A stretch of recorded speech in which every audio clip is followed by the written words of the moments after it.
Seliosi had abandoned her humanity, then my Twilight Courtyard ancestors and me, are we truly her descendants? The truth will soon be revealed. No matter what, I will not run away from my mission. Grady, will you stand by my side?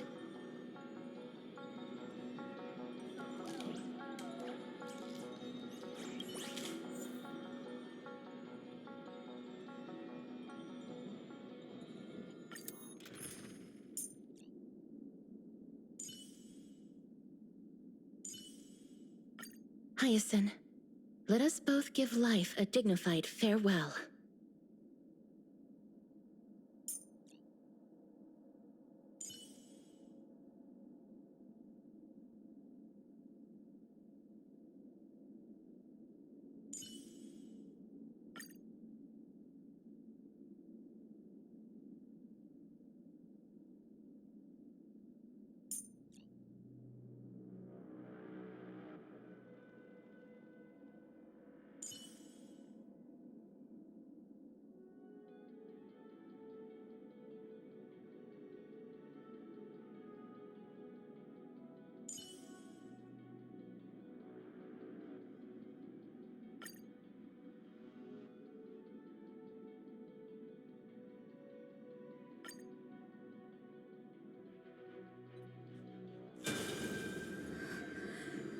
Is that...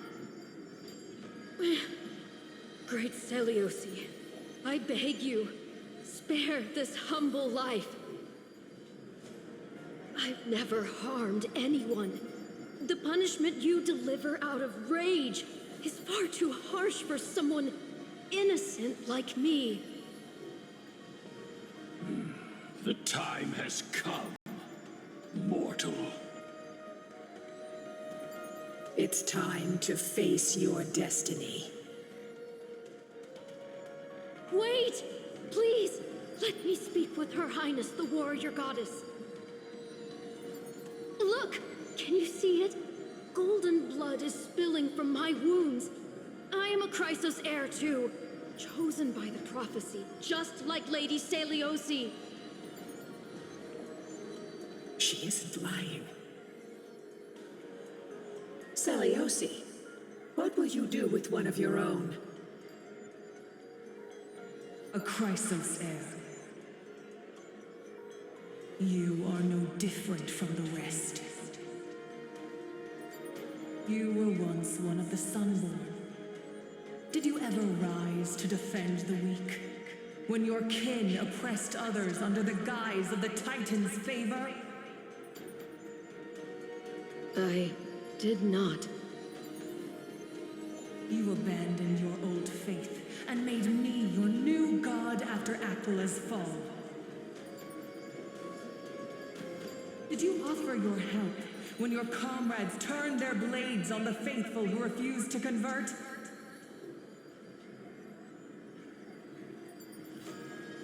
I did not. When the prophecy of Genesis reached all beings, calling the Chrysos heirs to become heroes of this fractured world.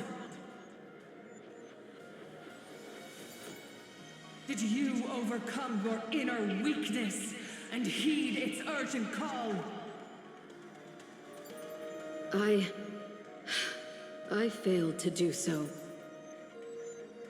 Look, Chrysos heir. You are no different from the rest. My judgment is just. Only burning gold can purify your sins.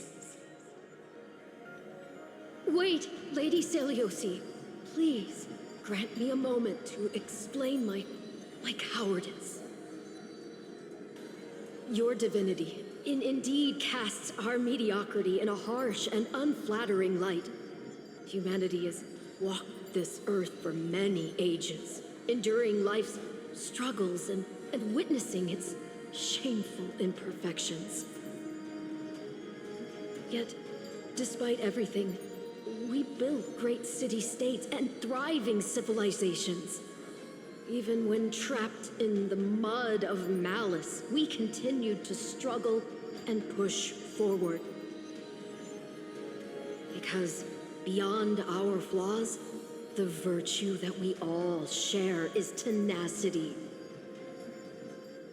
Even if it means risking everything I have and everything I have yet to gain. I must kneel before you, begging for a chance at life. I need to prove that mortals are capable of redemption.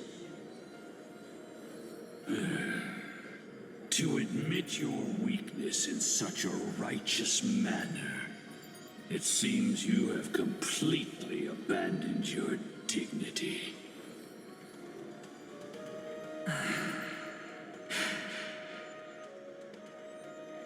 You say you're willing to risk everything you've yet to gain. Tell me, what kind of miraculous bet is that? It's simple, Lady Celiosi. Should you grant me a chance at life, I will ensure that your epic is passed down through generations, sung by my descendants, until the end times buries all civilizations and legends. Should the prophecy of deliverance we've heard hold even the slightest chance of becoming reality, then my descendants will return here one day to prove to you that even the flawed and imperfect mortals you disdain can bear the weight of the world.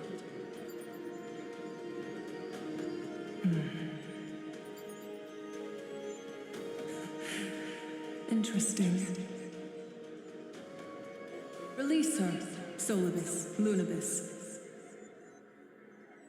From now on, she and her descendants will carry both the sky's blessings and the curse of their history. No matter how long it takes, I will wait for the one who is destined to arrive. When that time comes, I'll take pleasure in mocking these mortal children on how their progenitress sold their unborn lives.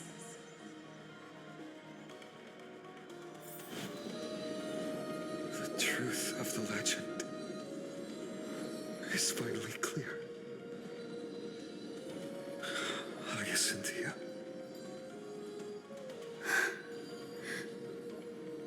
Am I the descendant of that nameless Chrysos heir? Our lineage wasn't from the hero, but from a nameless Chrysos heir who begged for mercy before her. My whole clan's fragile mortal life was simply spared on Celiosi's whim.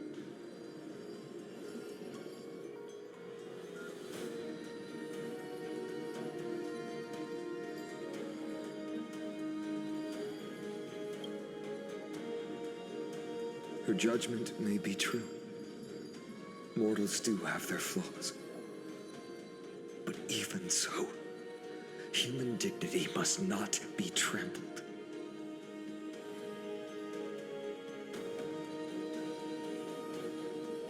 Lord Solibus, Lady Lunibus, tell me, did you wait for 1,000 years at the Eye of Twilight just to witness that Chrysos heir's child coming back to receive punishment?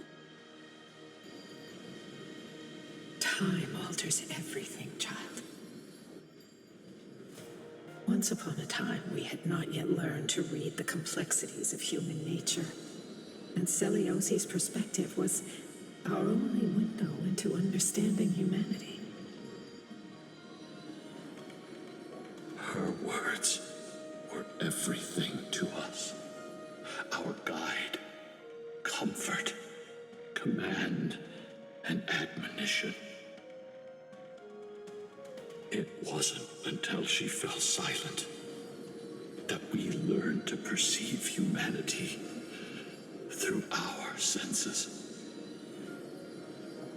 During our resistance against the Black Tide, we watched over the Earth, observing the progress of the flame chase journey. We saw heroes embarking on a mission of deliverance from which they could not return. The unity and hope Celiose couldn't see, we've witnessed in her place. We've changed, young Hyacinthia. Our watch isn't about proving humanity's weaknesses anymore. It's about waiting for the return of the light.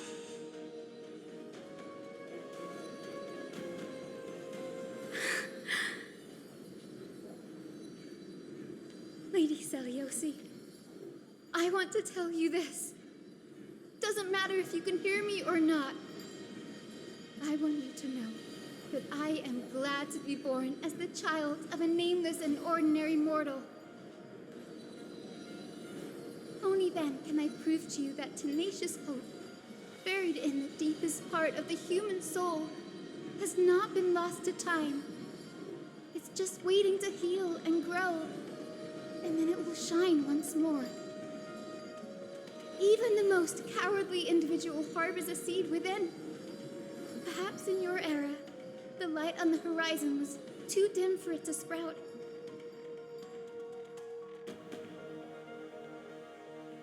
But do you see it now? 1,000 years later, the path you forged is now walked by many brilliant heroes. They love the people of this world unreservedly, willing to sacrifice themselves to shine a light upon the children of humanity. The light they leave behind will inspire the seeds within people to sprout, grow, and thrive, nurturing them every step of the way, until the barren land is reborn as a thriving forest, growing endlessly, and one day, reaching for the sky once again. That twilight, still capable of being healed and protected in the end times, is the reason we choose to bear the weight of humanity's flaws.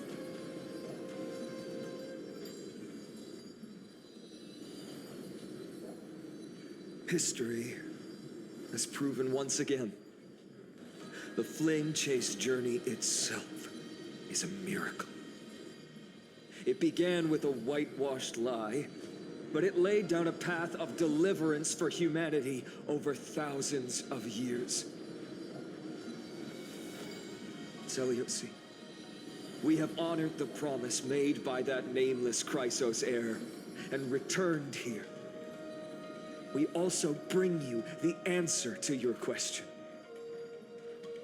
Mortals are capable of change, and humanity is worth saving.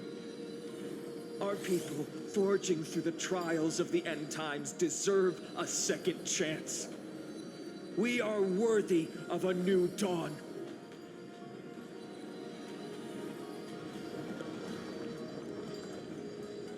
Hyacinth. Yes, Solibus, Lunibus. We are here, Hyacinthia. We are here, Miss Hyacinth. Give me your strength. I've made my decision, and we stand resolved. For all that mortals have built, I will follow the guidance of the prophecy and claim the core flame of the Eye of Twilight. The children of humanity have returned from the earth, and we will challenge the skies once again.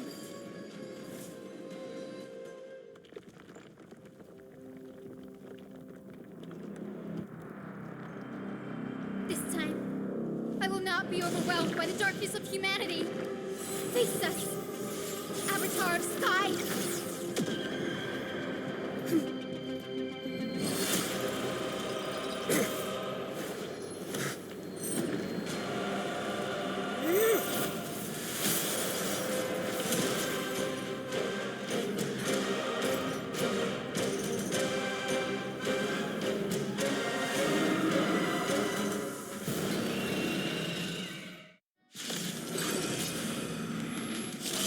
Does this weather please you, Titan incarnate?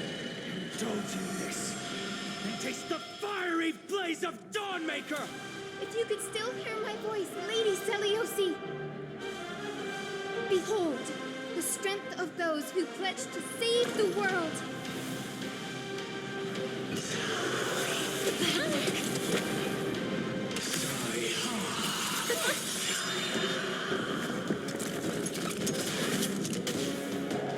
Humanity's tenacity is beyond your imagination.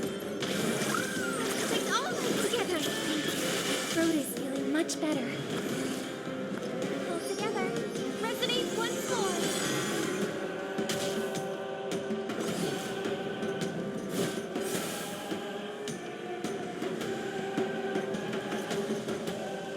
Please, wilt here.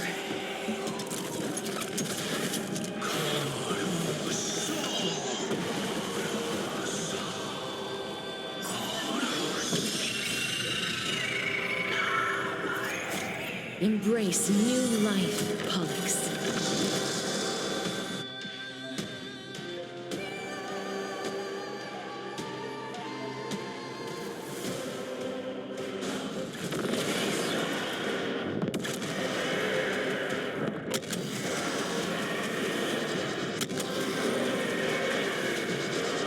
I only wish that death may protect us.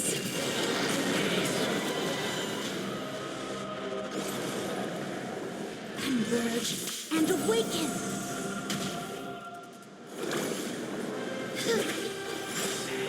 With the will of the flame chase, we will triumph over the cruel gods and take back our skies. Throat is feeling much better.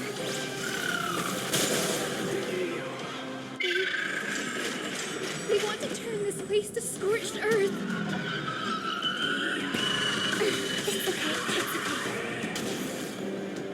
Please cherish the time. All things in this before your world sun have their withers. laws. Yet stratagems, constellations are human creations!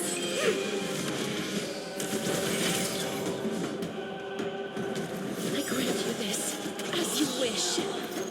Embrace new life, Pollux.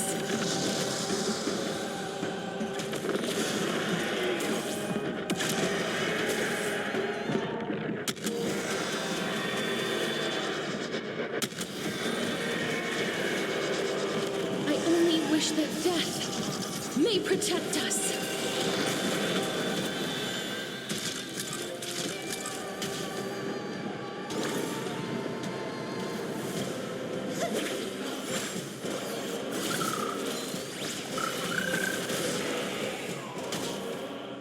May song bring us victory.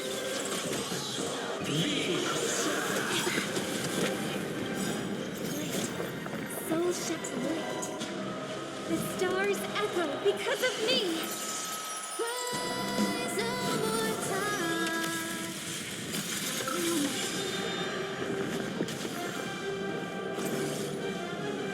In formation, in accordance. Please, wilt here. Yin and yang, life and death. Embrace new life, Pollux.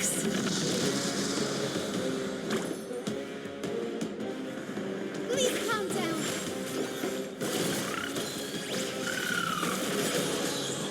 With the will of the flame chase, we will triumph over the cruel gods and take back our skies.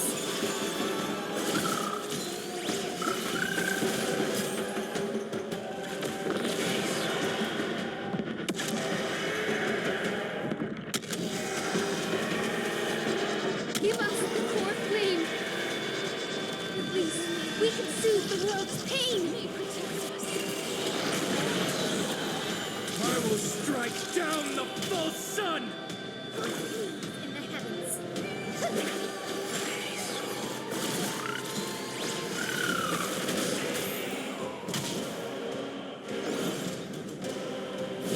I grant you this, as you wish.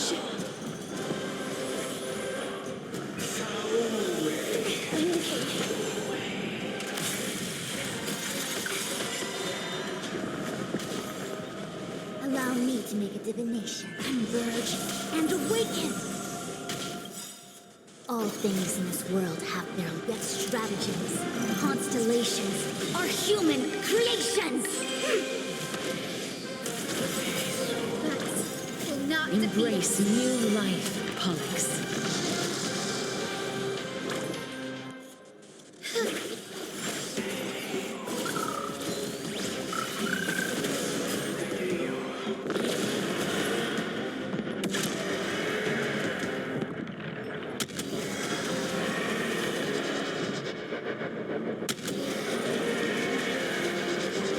I only wish that death may protect us. Let's finish this! Slice off their wings! You too will be cleansed with gold!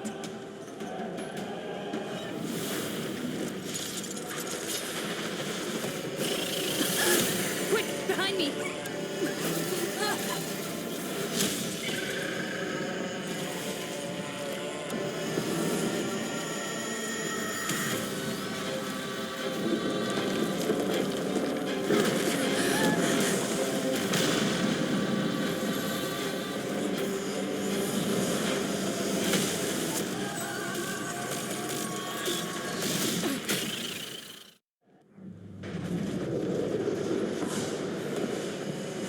Stand firm!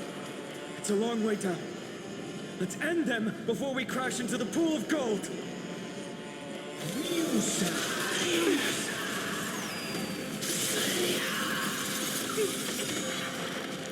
With the will of the Flame Chamber, we will triumph over the cruel gods and take back our skies. Reciprocity. Excellent.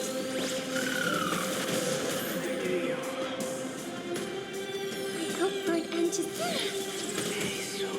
Life is not as fleas, wilt here.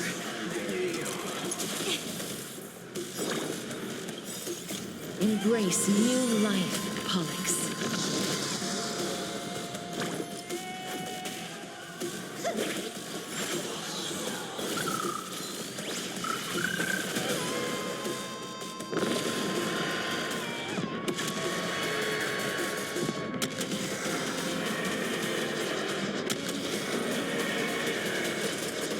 I only wish that death may protect us.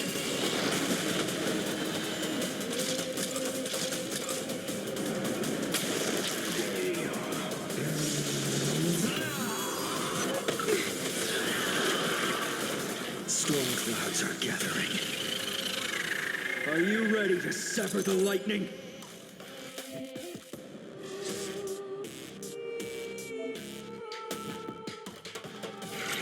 With all my power, try the future! I grant you this, as you wish. Yin and yang, life and death. that will not defeat us.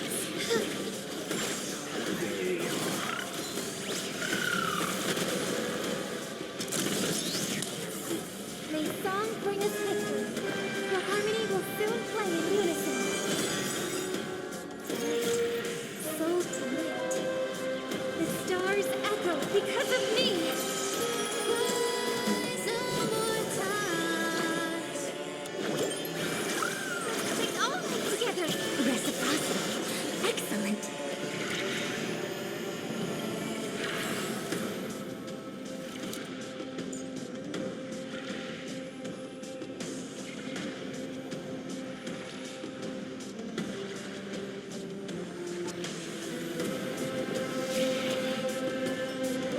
Converge and awaken! All things in this world have yet stratagems, constellations, are human creations! Please, wilt here. Embrace new life, Pollux.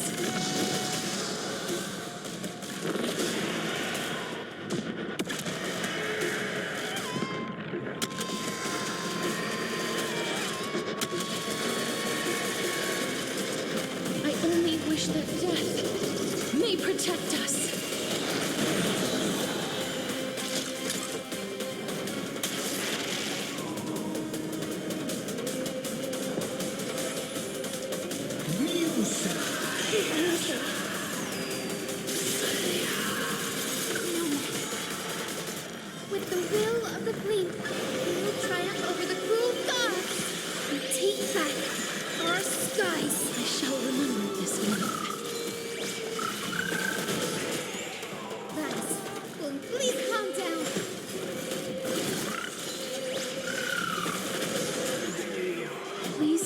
wish. I grant you this, as you wish.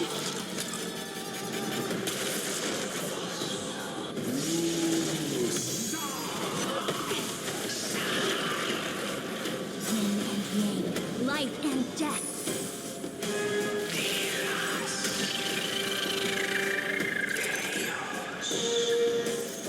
Embrace new life, Pollux.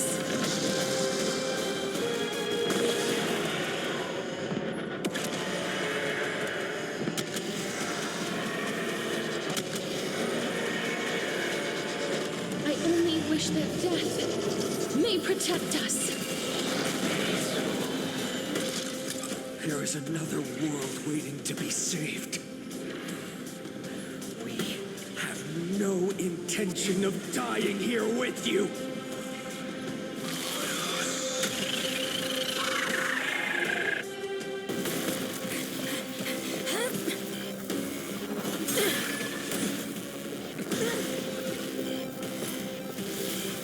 Titan! Open to nothing!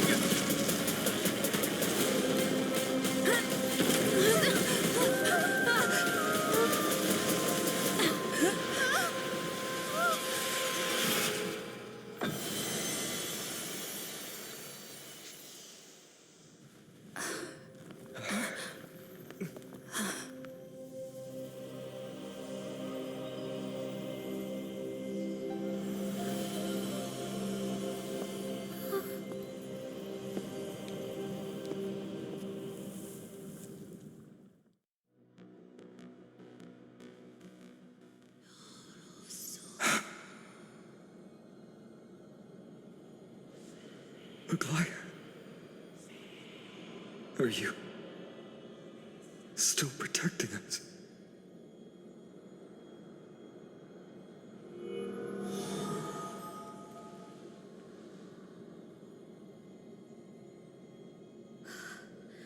Is it all over now?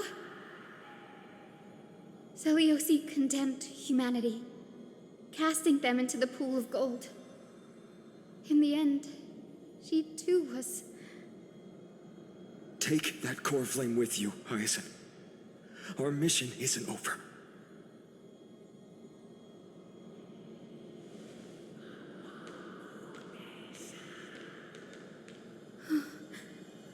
Core flame of the sky, come with me.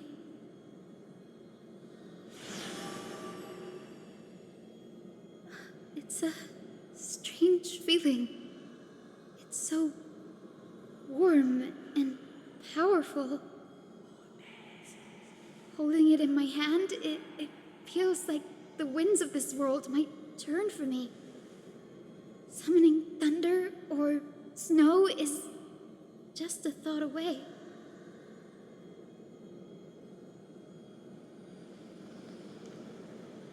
I understand how you feel, but right now,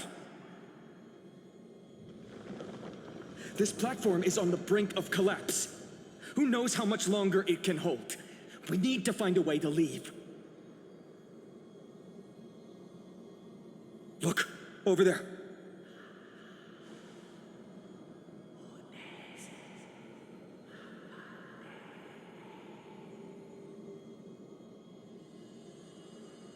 No idea, but we have to take a gamble.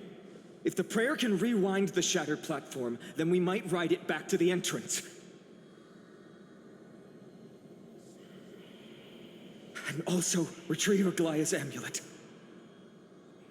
We can't delay any longer. Everyone, move quickly.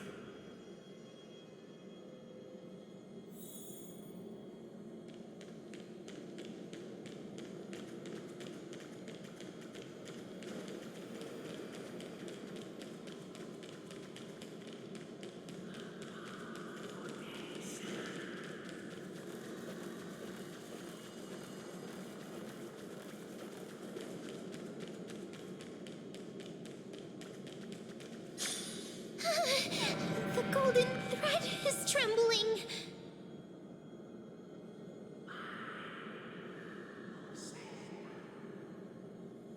We're out of time. We have to retrieve it.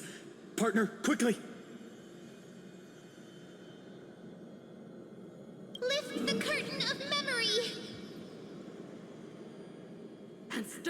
ripples of past reverie!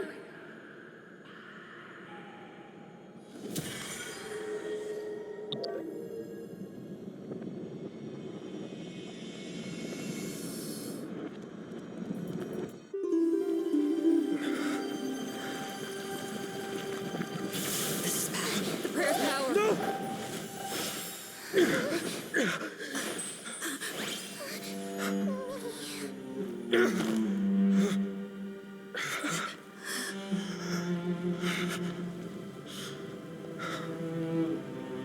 Come on. We have to get out of here. I shall have my final bath in warm and radiant gold. From here on, Finan, you shall embark on a journey with no return. Light fades, only to await the sun's rise. One day you will step forward, not out of fear, but to return the dawn to this world. It's right in front of us.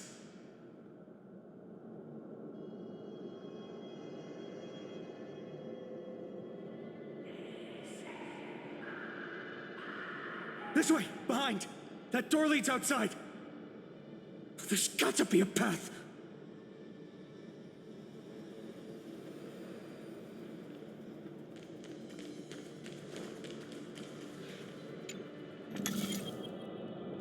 It worked! Let's go!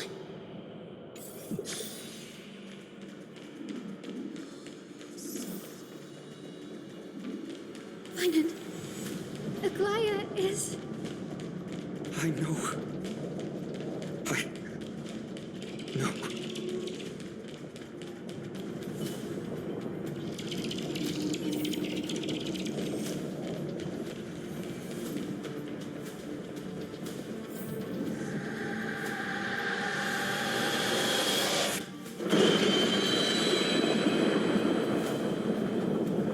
lightning and thunder. The celestial mural is showing the end of the world.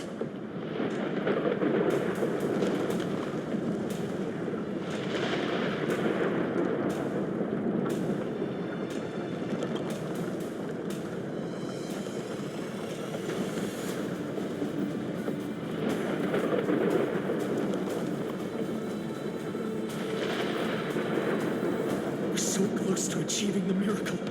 Humanity will finally take control of its fate.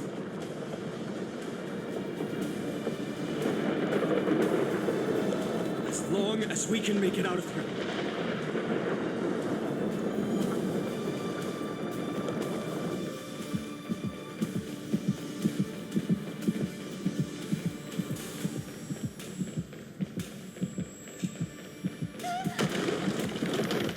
Watch out!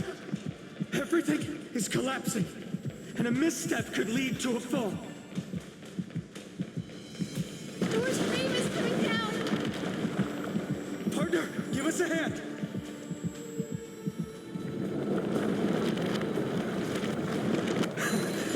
You do have a knack for saving the world.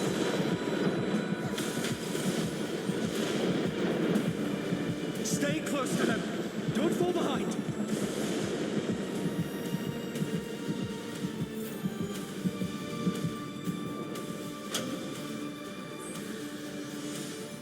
Hyacinth, where are those winged beasts? I'm trying to locate them, but the storm clouds on the mural are blocking my senses. We could use their wings to escape if they were still here.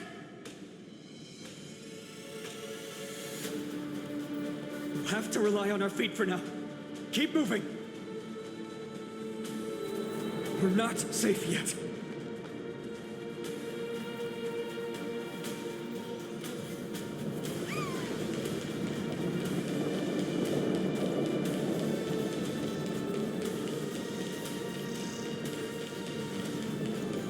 It's getting even more unstable. Make sure you get the timing right. We're almost there. The end is just ahead. All we need is a rainbow bridge.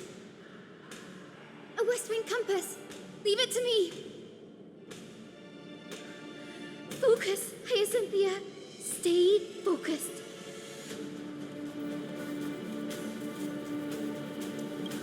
We're out of time.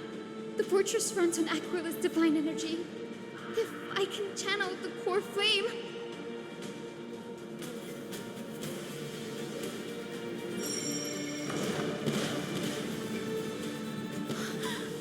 It worked! The core flame responded. Everyone, let's get out of here!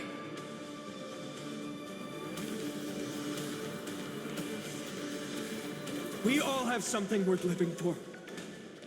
And we all want to see Akima's second dawn.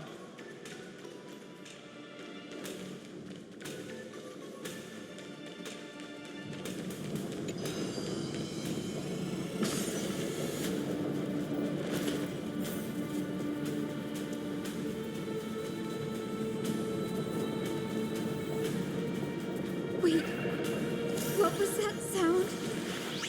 Everyone, once the platform stops, we make a break for the exit. Don't hesitate. Not even for a second.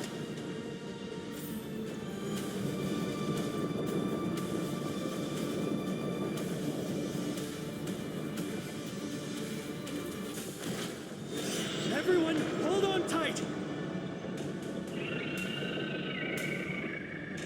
No time for speculation. Run!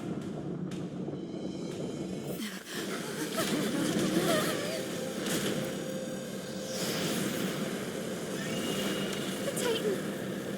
Their core flame has already... Could this be Seliosi?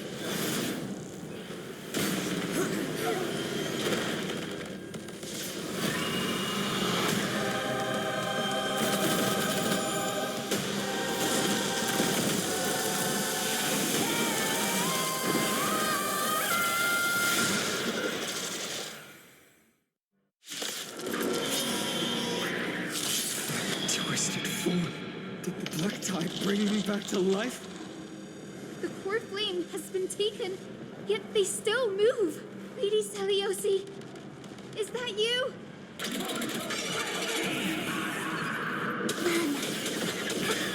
Hope will not end here.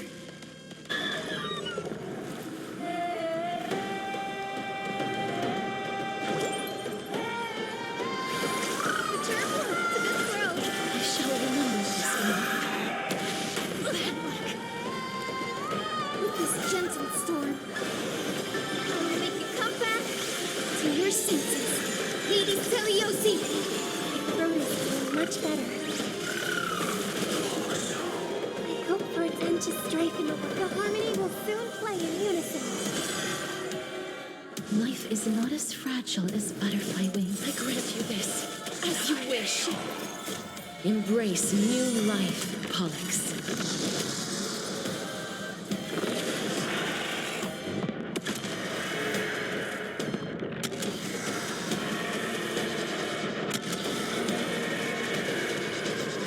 I only wish that death may protect us. That hurts a bit. Your mistress is through you. Converge and awaken. Hero, witness the children of humanity.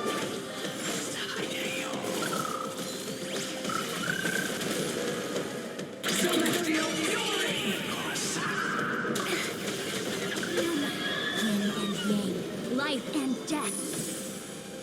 I hear it. The echo of the apocalypse. Stop, Lady Seliosi! Please cherish the time, please. Wilt here. Embrace new life, Pollux.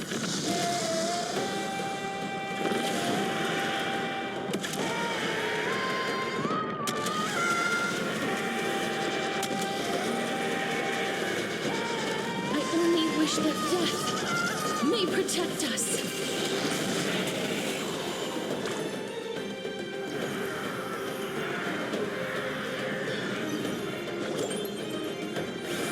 Return to this world. Reciprocity. Excellent.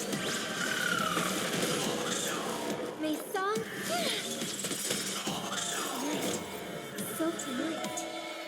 The stars echo because of me. Allow me to make a divination with all my power. Try the future. Life is not as fragile. Grant you this, as you wish.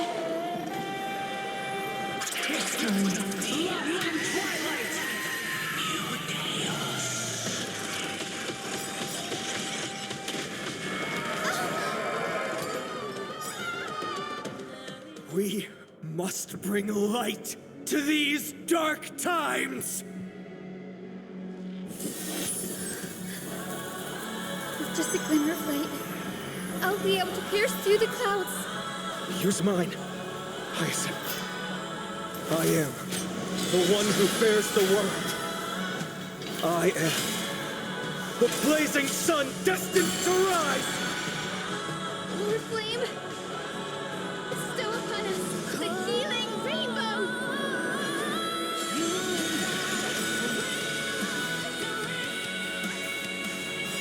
All things in this world have their laws. Yet strategies, constellations, are human creations! Yin and yang, life and death. With this gentle storm, I'll make you come back to your senses. Lady Celiosi!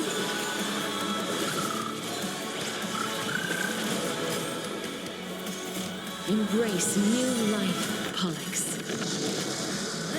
Hero, please calm down.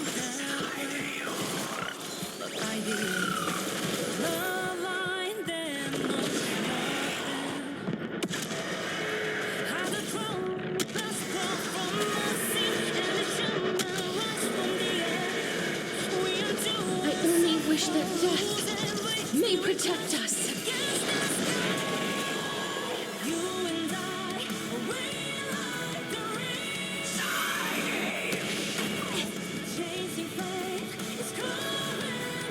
You too, please, wilt here.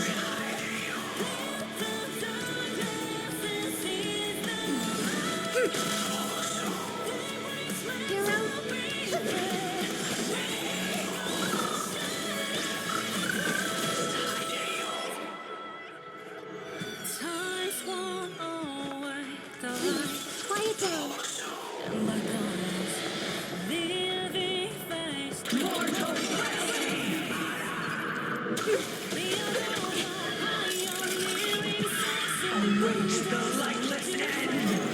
Embrace new life, Pollux.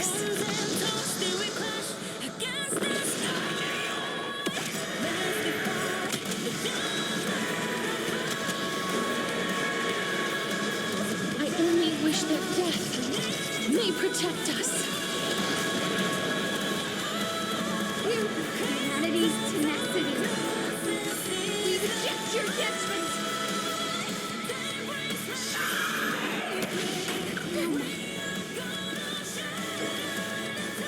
Please cherish the time. I grant you this, as you wish.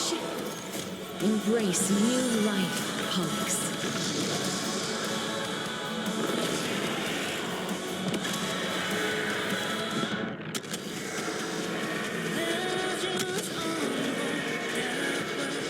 I only wish that death may protect us.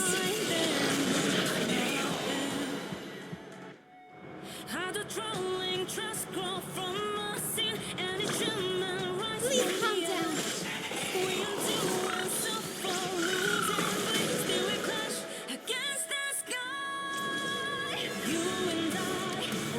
Converge and awaken!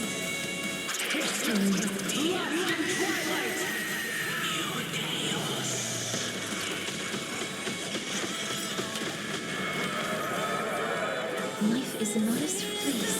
Wilt here. Embrace new life, Pollux.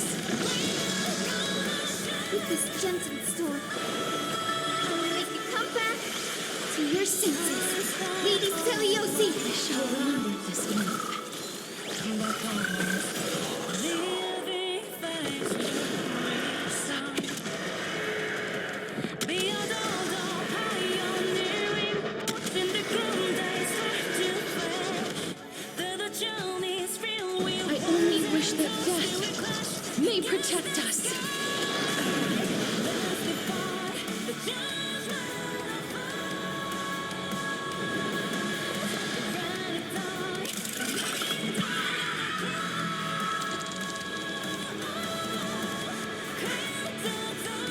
first and only god that Dawnmaker will slay is you!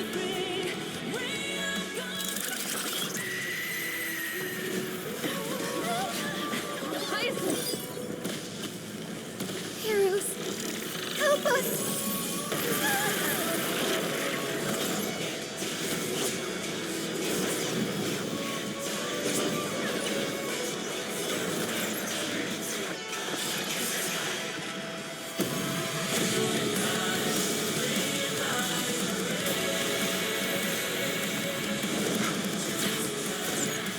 Hero of the sky, witness the will of humanity!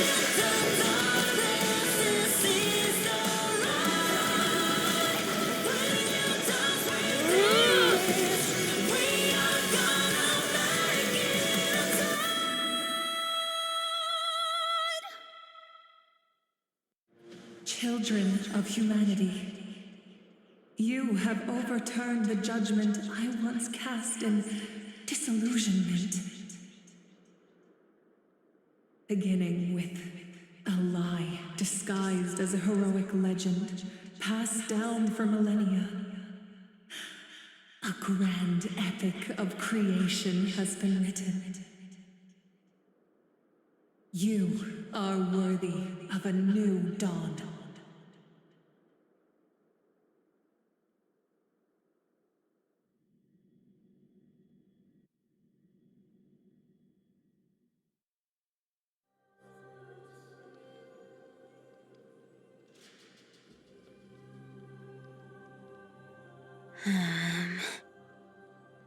Seriously, where did they hide that thing? Trash. Just trash. What is this? Never mind. I'll take it anyway. I finally found it! It must be this. The gem of all worlds that the chaplain secretly stashed away. Said to be a fragment peeled from the Dawn device.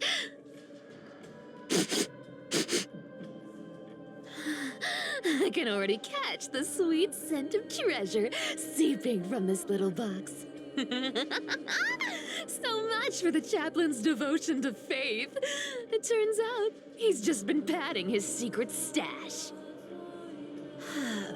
I've been lurking in the priestly court for over half a year just for this little trinket.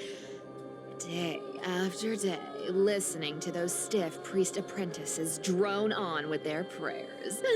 I thought I was going to lose my mind. Good thing persistence pays off.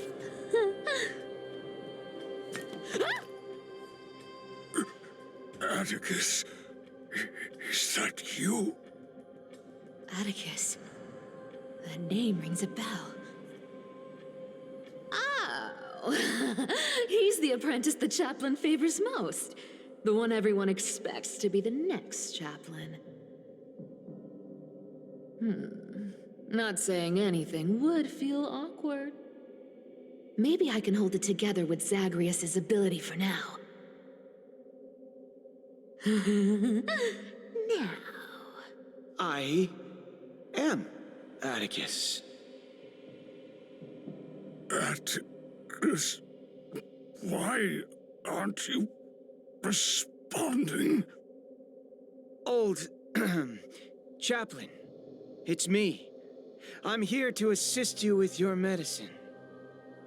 Oh, thank you. Without your care, I would have long been claimed by Thanatos and carried to the River of Souls. Oh, no need to thank me, Master. It's my duty to care for you while you recover. This old man is way sicker than I thought. Looks like the priests are deliberately hiding how bad it really is. Atticus, I can feel my life slipping away, fading faster with every moment. I don't know when eternal sleep will claim me. There There's one last thing I must tell you. One last thing. Wait. Is he hiding more treasures? Maybe a coin of whimsy? Today might just be my lucky day. Calm down, Cyphera. Just breathe. Stay strong, Chaplain. Keep your spirits up, and don't lose hope. If there's anything important you need to say, I'm all ears. It's so disgraceful that it fills me with shame. Yet I must speak, for it concerns the fate of our holy city below my feet. What? The fate of the city's people? Is it that serious? I must find out more. The omniscient Sky Father carefully. Before they fell silent, I heard their last words at Dawn Cloud. It announced the prophecy has arrived. My mission has concluded, and I shall return to silence. The prophecy of Genesis. The Titan turned to stone. Heard it 1,000 times. Old news. What else you got? The eternal night is looming, but over the next 300 years, the Dawn device will safeguard the holy city, poised for the children of humanity to create miracles. The Dawn device, the miracle of Genesis, the usual cliches. Wait, did he just say the next 300 years? I have concealed the deadline the Sky Father set for everyone. I lacked the courage to carve the countdown to the city's new dawn into the hearts of its people.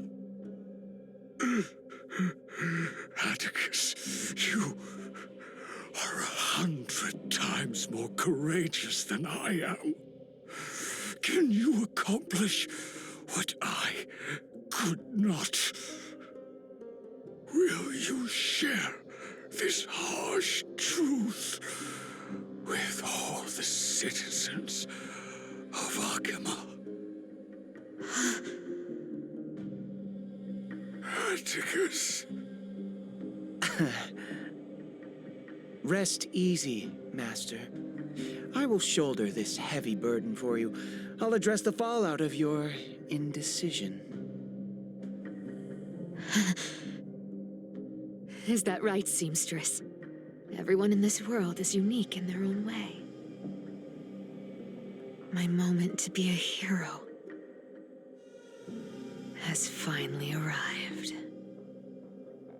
And that was my stint as a priest at Dawn Cloud.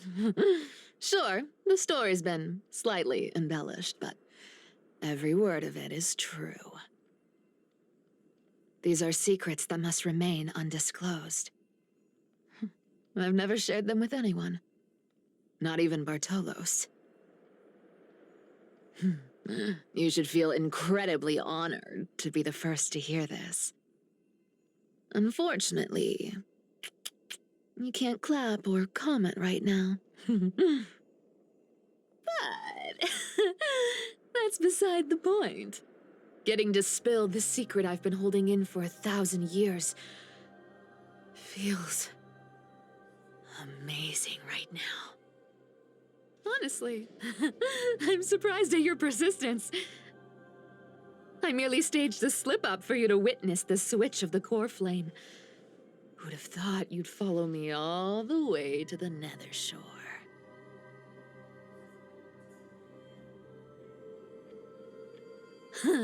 That deliverer kid was spot on. You rejects, shunned by the Akamans, have no choice but to keep moving down this dark path. 1, 2, 3, 4. Wait. What's going on? Your leader Kindness isn't here. Oh. Could she be plotting something else? Ah, such a hassle. Well, for everyone's safety, I might as well check if you're carrying anything suspicious.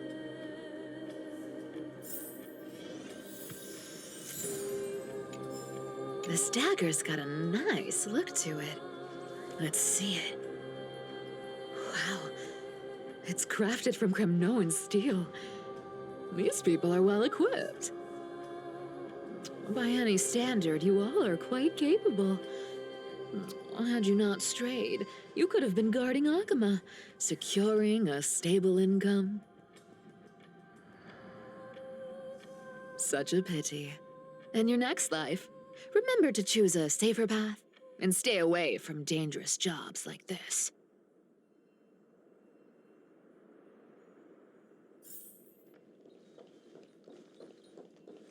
Let me take a look at what's hidden under that mask. Huh. Your face looks innocent enough. Who would have guessed that such a pretty face would hide a heart full of darkness? Appearances can be deceiving. It's a fool's game to judge someone's character just by their looks.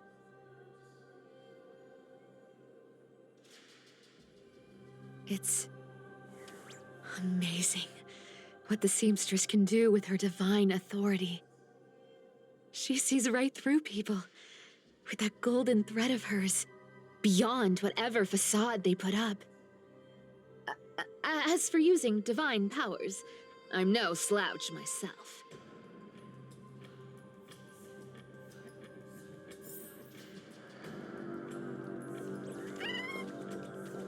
Who came up with this uniform? It's got more pockets than it needs. Nobody wears this style anymore, do they? Back in the days when I was doing honest work for the Gold Weaver, I saw my fair share of these. Oh. What do we have here?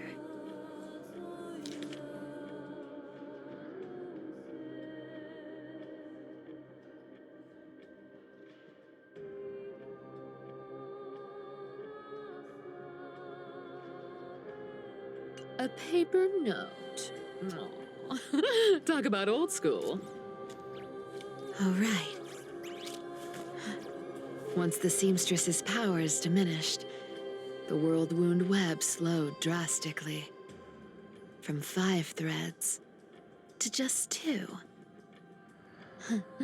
Looks like I was too quick to judge. Physical note passing still outpaces the reduced threads. Huh. No trace of kindness. Is she hiding too well? Huh. Or has she given up? Well, I've done everything I could. Now it's in the hands of the Deliverer and his crew. Huh? What was that? The noise came from above. Could it be? Huh? It looks like they pulled it off. The Deliverer is impressive, no doubt. But some of the credit should go to the gray mystery from beyond the sky. I've crossed paths with them before. They're a little quirky, but their power... absolutely terrifying. With the core flame of Aquila taken, the flame chase journey is down to its final threat. They're already here. Barely gave me a moment to catch my breath. All right, then. Guess it's my turn to see what you've got.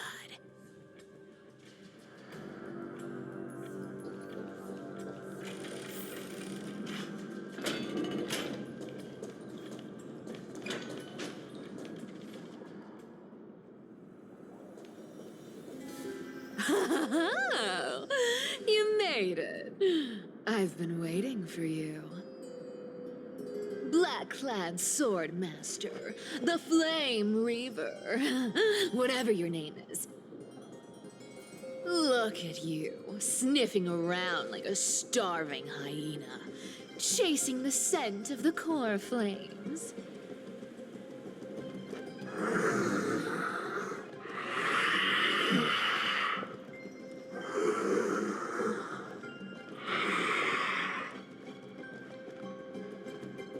What's wrong?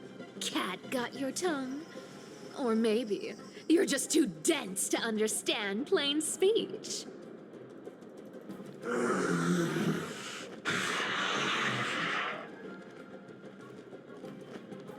Throne of Worlds, core flame. Must take back. You sad little thing. I've got you all figured out. Let me guess. You've been eyeing these last two core flames all along, huh? No wings, no allies. Oh, what a pity. Even with Aquala's core flame sitting idly in the sky, you're helpless to reach it. All you can do is sit and wait for the Chrysos heirs to bring it down, then swoop in like a brute to snatch it for yourself. Isn't that so?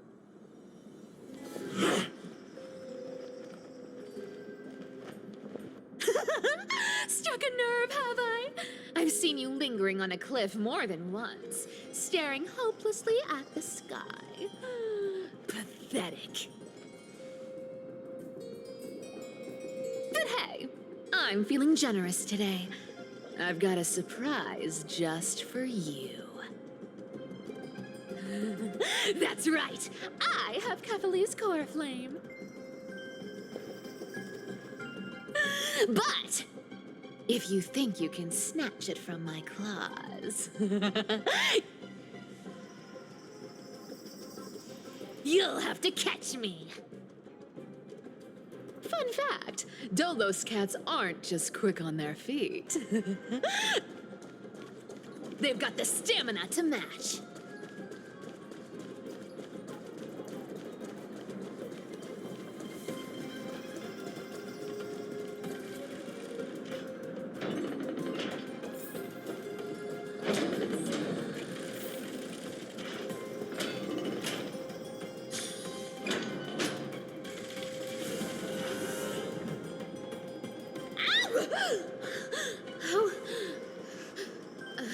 How did you get ahead of me?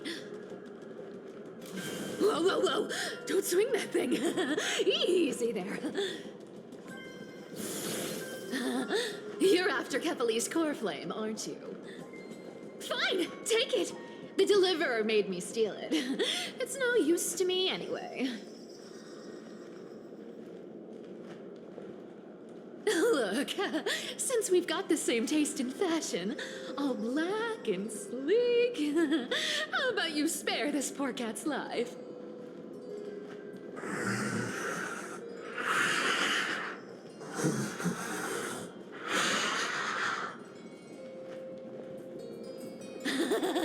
That's the spirit. You get the core flame, and I get to keep breathing. Everyone wins.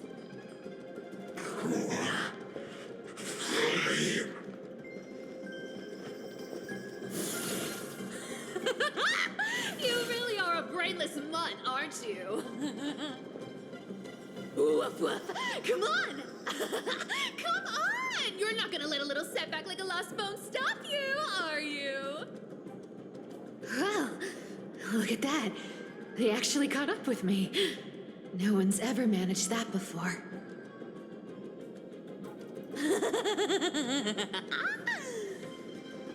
It's been a while since I've had a chase this good. Don't quit on me now. I'm just getting into the groove.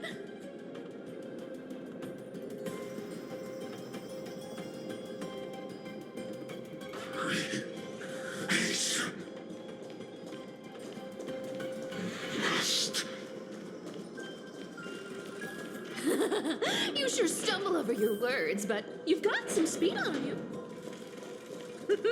I'm going to speed up. Don't get left behind.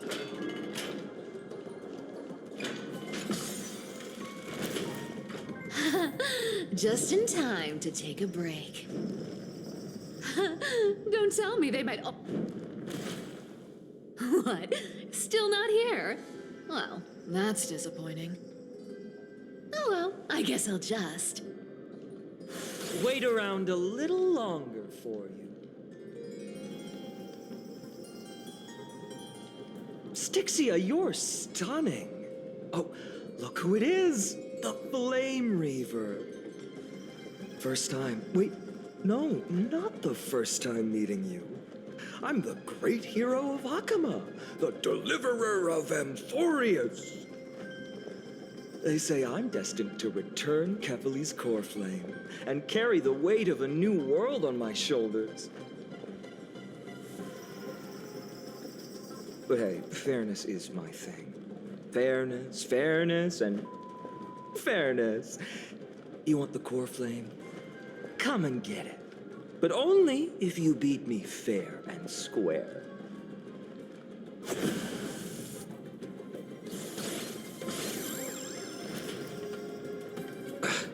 Boring. I was hoping you'd at least humor me for a little while. Stupid mutt! Fooled by the same trick twice! Bye-bye, Flame Reaver. Not as fun as I'd hoped. I guess a brainless brute isn't much fun when it comes to mind games. I seriously can't shake them off, huh?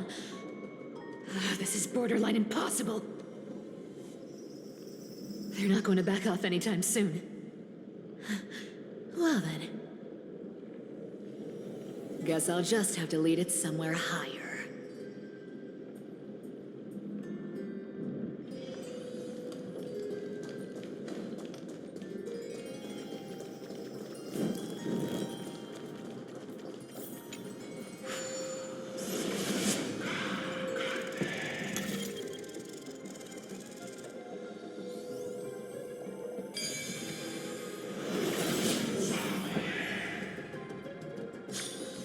Come on, can you please make it harder next time?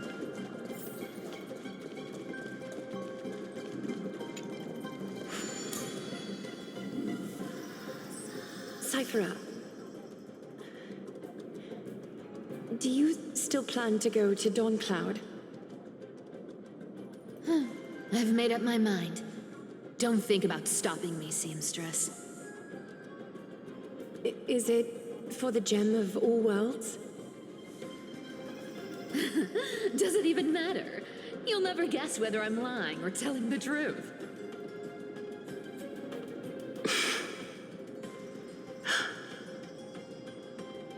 You're still wearing those golden boots I gave you. I hope you're not running from someone the next time you wear them.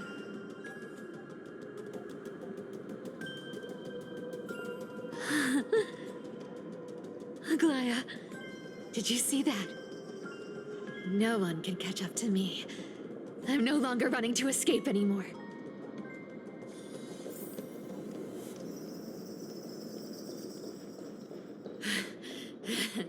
Deliverer, you better thank me. Every leisurely second you enjoy was fought for by yours truly.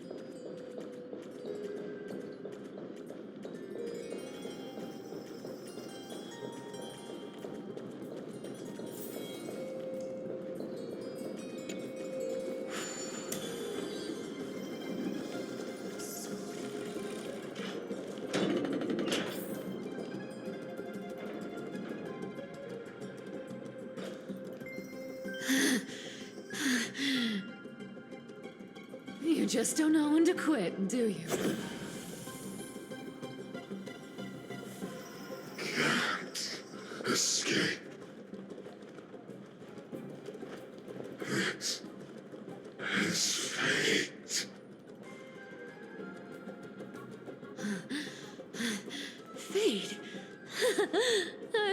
only privileged city dwellers like to toss that word around.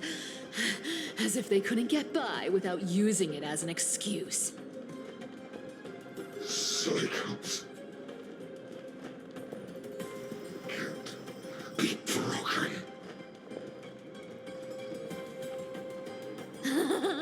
Cycles. Fate.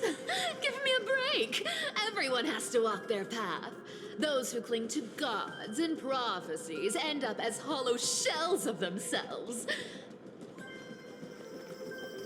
Back then, I was nothing but a scoundrel. A cheat, clawing and scrambling just to survive in this messed up world. If I'd given up and played along, this place would have been nothing more than a lifeless wasteland by now. Core flame. It has to be me.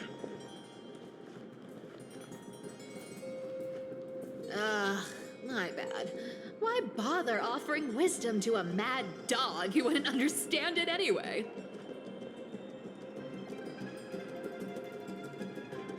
Do you know why I dragged you here, mutt? Word is, you've tangled with that golden-haired lion before.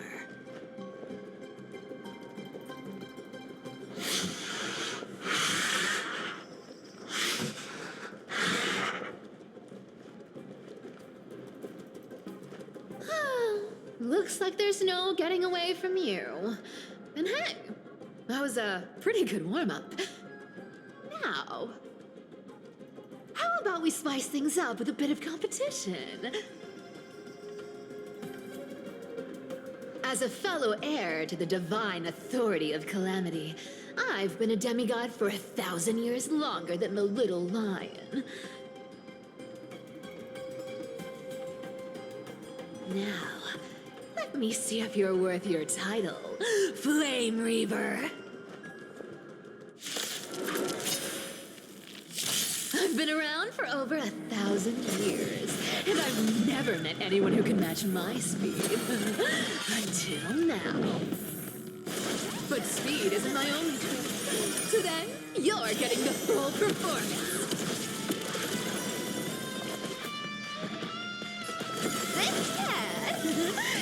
We'll pick it up.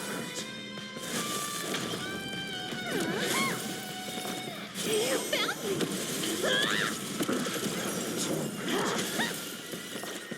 Treasure! Come to me. This world is a bomb. Return to the great tree.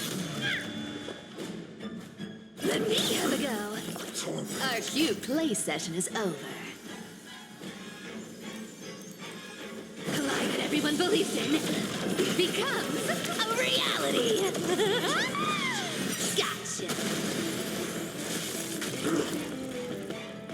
This cat will pick it up. Treasure, come to me. You can't run. Yeah. Return to the great tree.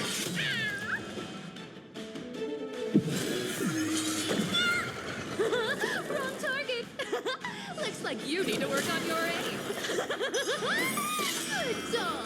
Oh, is that all you've got? I guess you can summon as many clones as I need. So many clones. Here's the deal. This cat will pick it up. Our cute play session is over. Collide that everyone believes in becomes a reality. Gotcha. Let me have a go. You found me.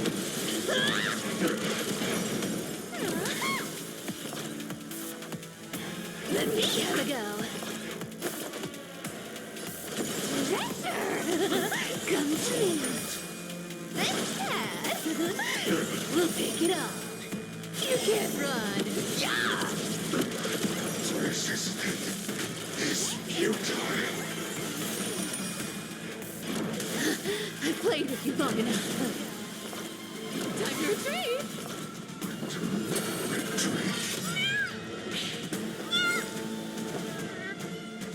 See you around,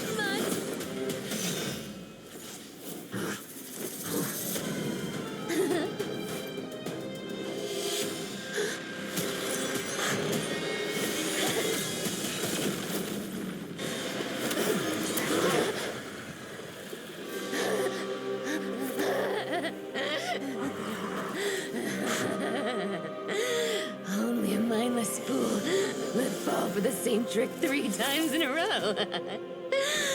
Victory is mine, fiend.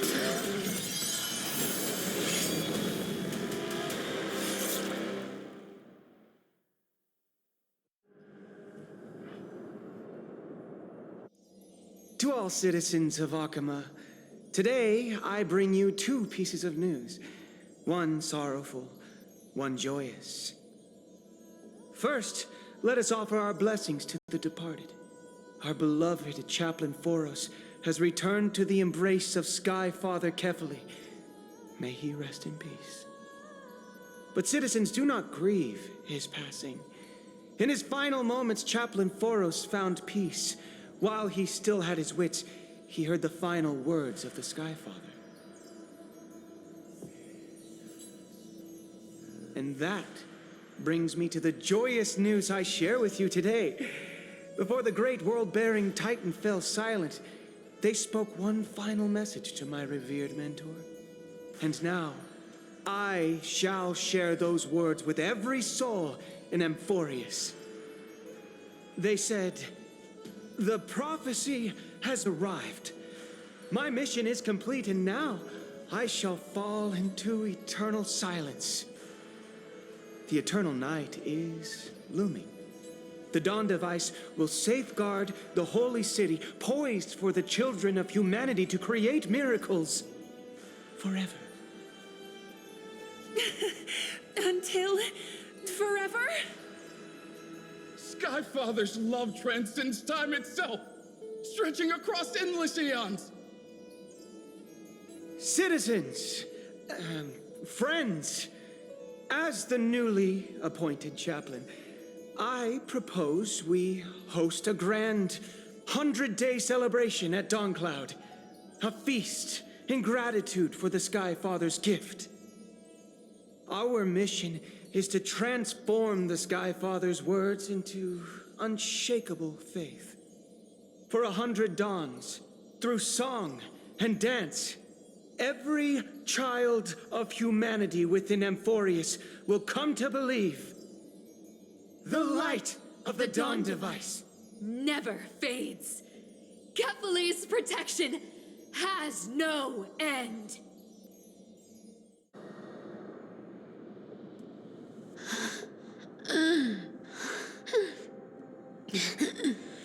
You shall walk with greed and die over petty change.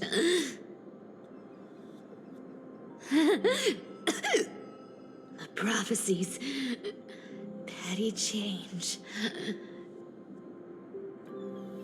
was quite literal after all.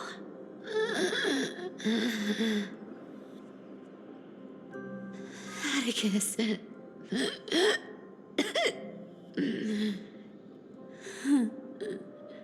He's a good kid. I stole your identity. I owe you an apology.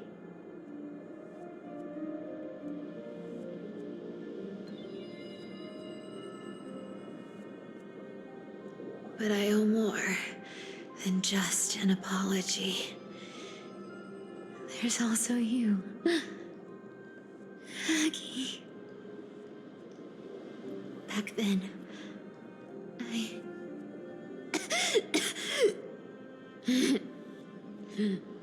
I had to leave Akama.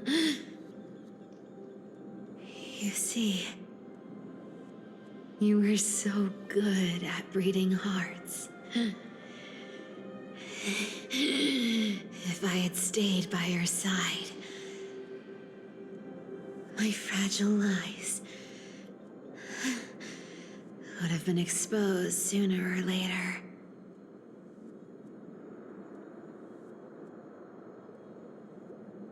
Your weave shop. I wish I could chance upon it again. Just once.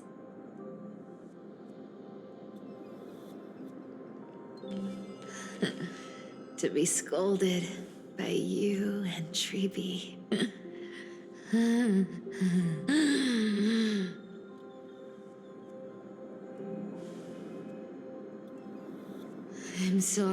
In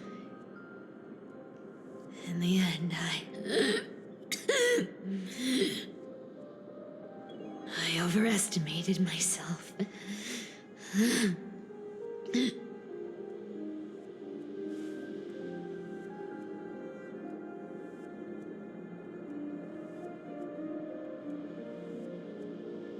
But at least there's one thing I did accomplish. Kefali's core flame is not here. It's safe. It's safe now.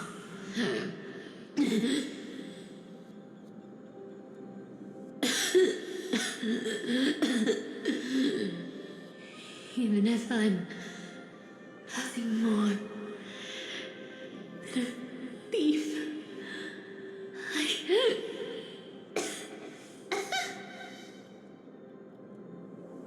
at least I did something for the flame chase. Aggie. Aggie, can you hear me?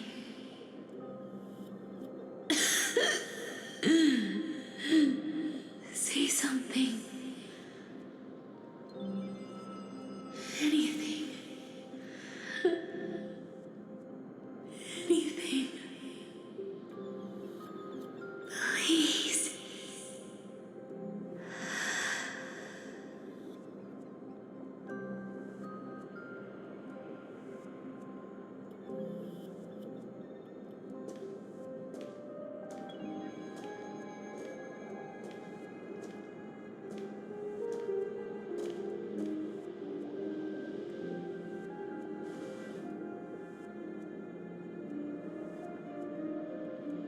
You are the unsung hero of Emporia, Cypher. You saved us all. You betrayed the world. And in exchange, you earned humanity 1,000 more years of life.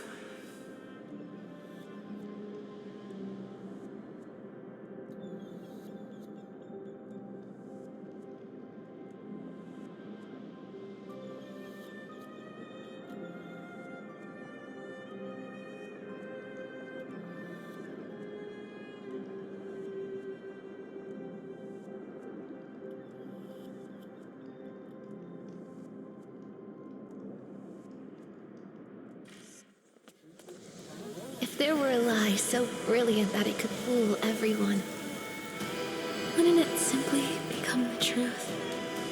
Lies will always be lies, Cypher. But sometimes, they can be more noble than the truth.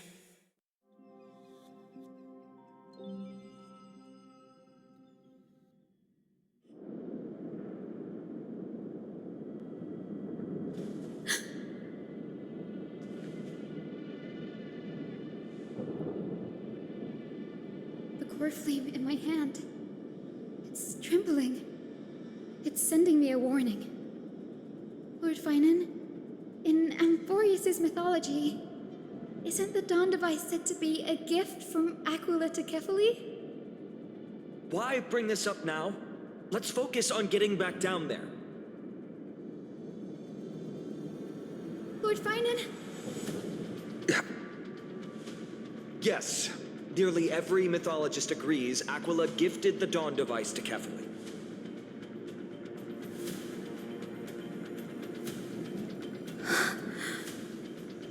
Everyone, calm down.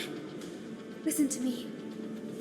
The core flame in my hand trembles violently, its warmth slipping away like sand through my fingers.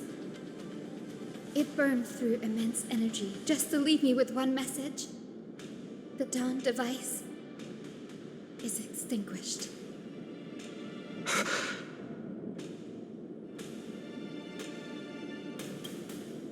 I don't know.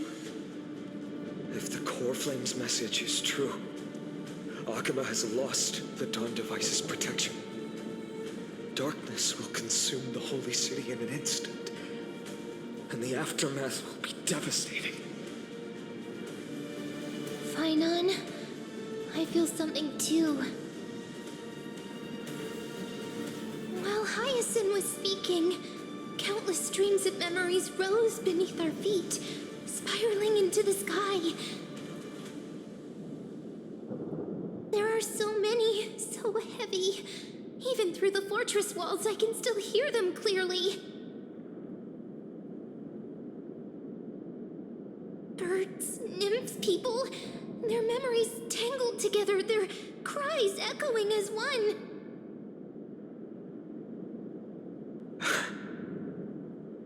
Could this be because of the Titan's fall?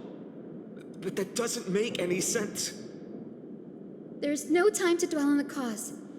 Without the light of the Dawn Device, the holy city will be consumed by darkness, and countless lives will be cast adrift. Everyone, you must return and fulfill the mission of the Chrysos heirs. As for me, Denny, you're still carrying Fagusta's spirit water, aren't you?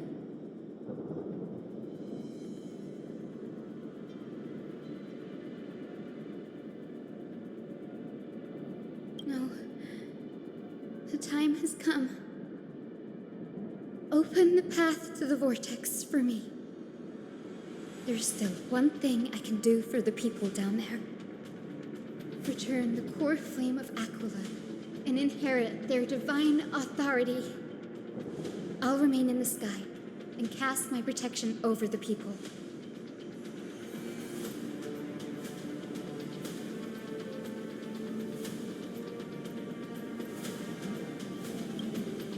Yes.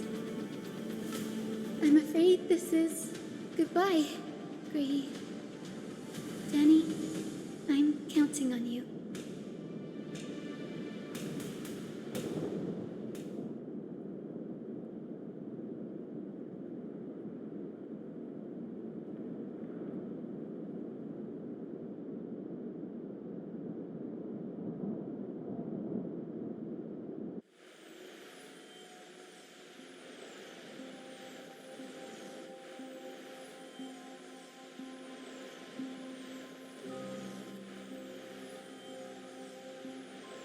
It still feels unreal, even after seeing it a second time.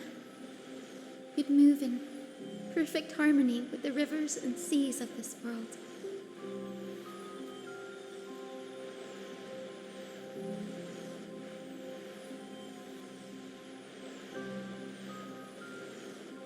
The Astral Express, isn't it?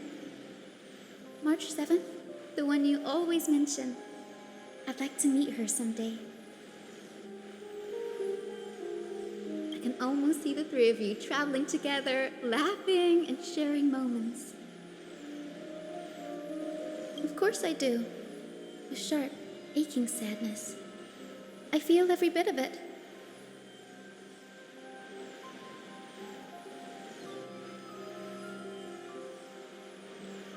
As a healer from the Twilight Courtyard, Don Hung, it's my duty to stay composed in front of those suffering from illness. A sorrowful expression would only add to their burden. The world I love is the one suffering now. How could I face it with a frown?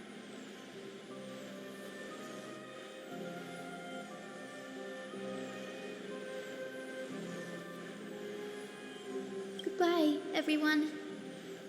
Please, become the heroes this world needs. And as for the final blank page of this epic, the lives and stories of ordinary mortals, I'll guard them until the very end.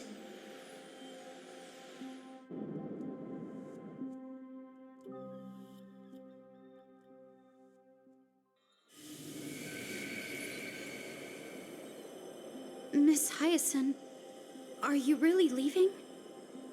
Yes. Lord Finan has already set the date for our departure. As a descendant of the Sky Hero, I must prepare myself and carry this responsibility. What about this new Twilight Courtyard? Believe in yourself, Clementine. You're an exceptional healer, more than capable of handling things on your own.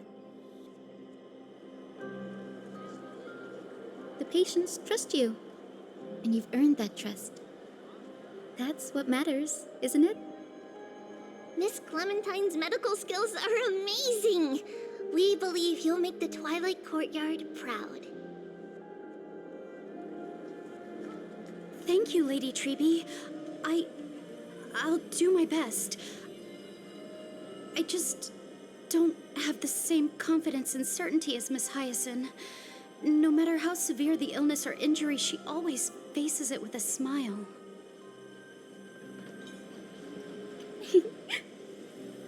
Honestly, I'm not confident about everything, Clementine. I've just learned how to hide my unease well. It's a skill I consider essential.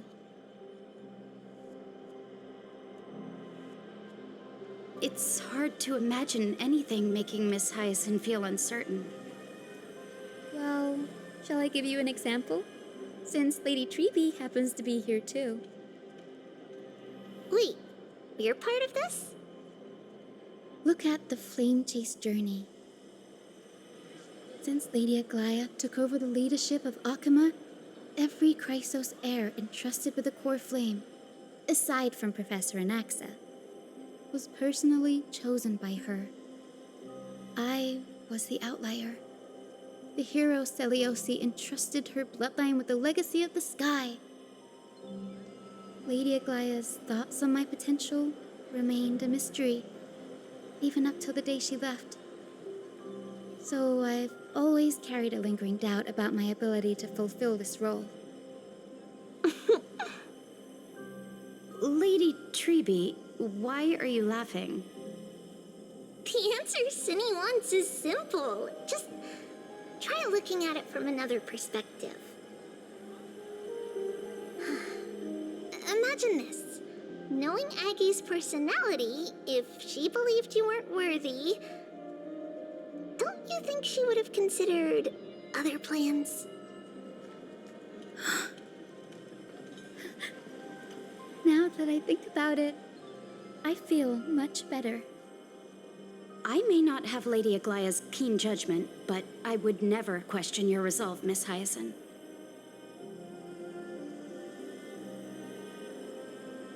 Thank you, Clementine. I had a sudden thought, Lady Treby. Before I depart, can you teach me the words for returning the core flame?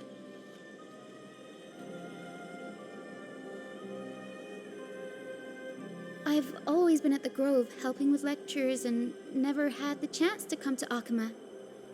The phrases everyone has memorized still feel unfamiliar to me. I don't want to embarrass myself in front of everyone when it's my turn to return the core flame.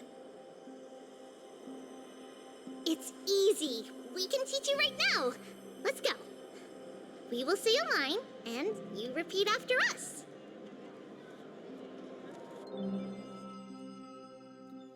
O Majesty of the 12 Titans. O Majesty of the 12 Titans. Pillars of the world. Pillars of the world. We seek your divinity. We seek your divinity. To mend the rifts of the world. Fill our bodies with blood of gold, till we wither in willing service to the prophecy. Surrender the core flame, Chrysos heir.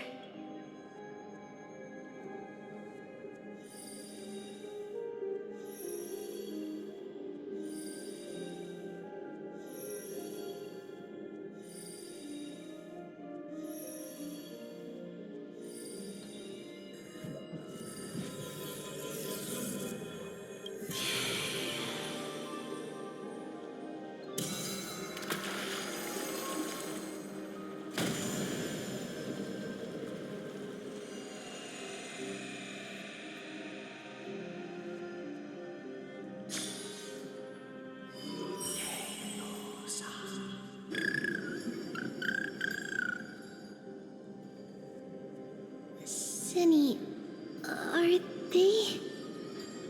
Lord Solibus, Lady Lunabis, the mission of the Skyfolk has been completed. Your watch can finally come to an end. We thank you, Miss Hyacinth. Even though we were the source of that false legend, you still brought us freedom. Please, don't say that. Without your wings, we would have struggled to progress in the Eye of Twilight. Akama is on the brink, and I must quickly embrace the role of demigod to protect everyone with the power of the sky. Honored ones, please tell me, what trials lie ahead for me to complete? I think you've already done everything you were meant to, Miss Hyacinth. What do you think, Seliosi? The Skyfolk. Lady Seliosi? I see. After all these long years, your will has merged with the Titan's divinity. I deeply regret. I beg for forgiveness. The darkness in the human heart clouded my judgment. I failed to recognize the resilience buried deep within. Of those present that day, I don't know how many were innocent, how many truly deserved their fate. That's why I cannot forgive you on their behalf, Lady Seliosi. The spirits of my ancestors resonated with me. You exiled our people, and they may never forgive you for that. But at least there is one thing we can agree on. The truth that no one can distort. The courage it took to defy the gods was undeniable, unwavering. That same spirit now lives on in those who walk the flame-chased journey, growing stronger with every step. You were the spark that set this era in motion, Seliosi. An age where heroes rise and epic stories are told far and wide. An age where a flame of hope was preserved for the world.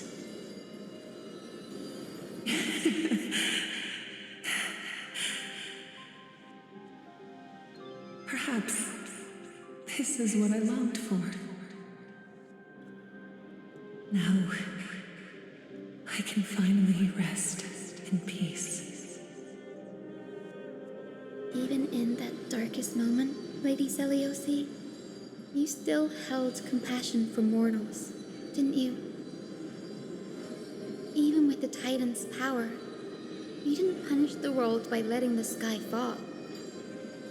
I imagine you were waiting for someone to bring redemption.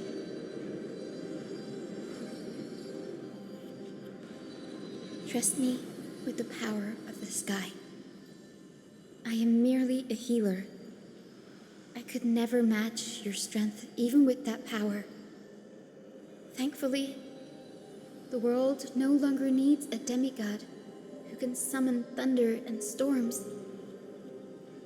What I must do is merge with the sky and cast down a gentle rainbow, protecting as many lives as I can.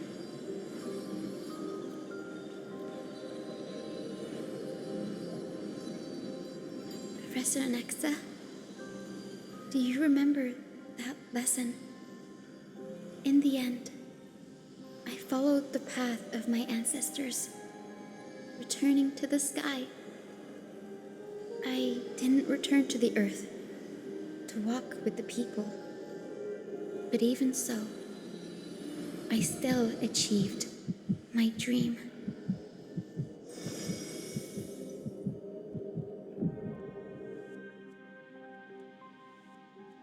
Hyacinthia.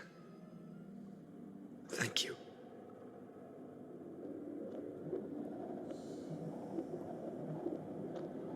Akima's dawn has come to an end. Why is this happening?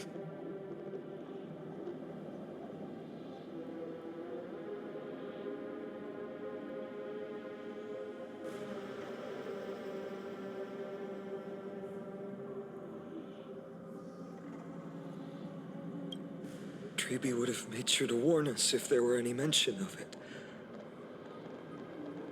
Even if Hyacinth takes the divine authority of the sky, she probably won't be able to banish this darkness.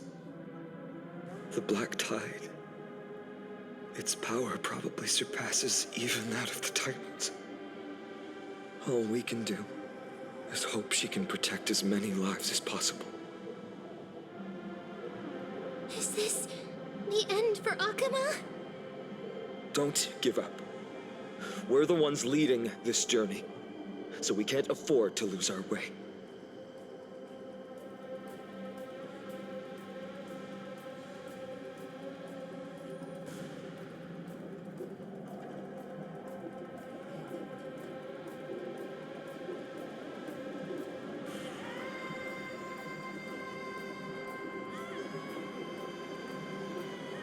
I've never seen anything like this before.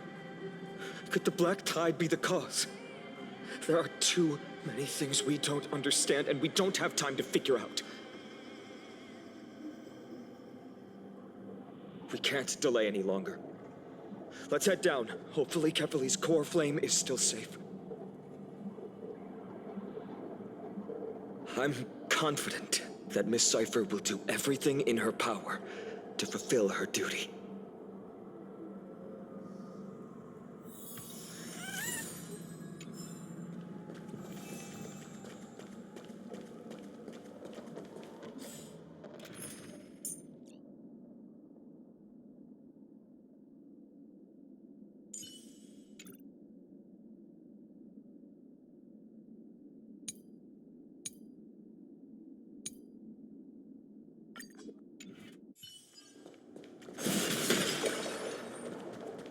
The transport platform's route is blocked by rubble. Partner, help buy us some time.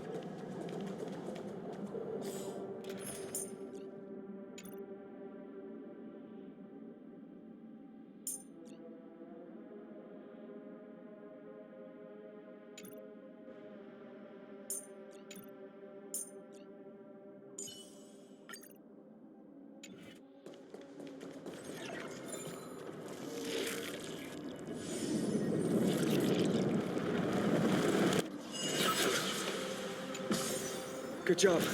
Now we can get off the mountain. A Black Tide creature. At Dawn Cloud. Oh, no. The people in the city.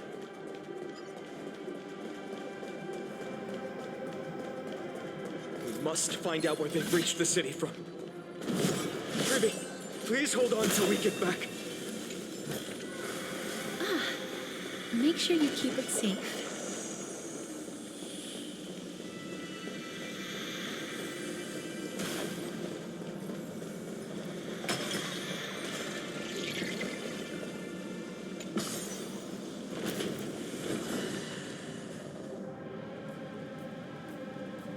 Anyone who dares stand in our way will get a taste of Dawnmaker's edge.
to make something with it.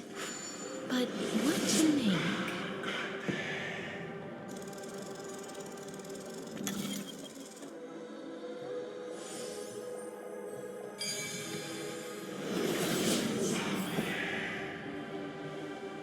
Over there! Kefali's core flame is being kept in the center of the council. We must retrieve it and bring it back to the vortex of Genesis. Right.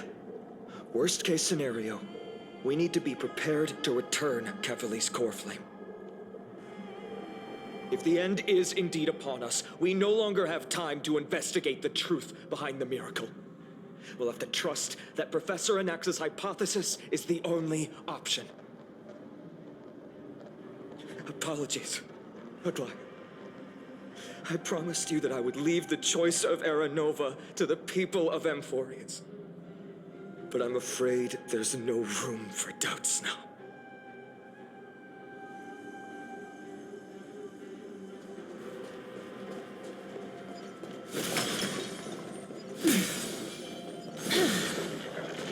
The will to heal the world is so strong. We'll definitely sense it if she's succeeded.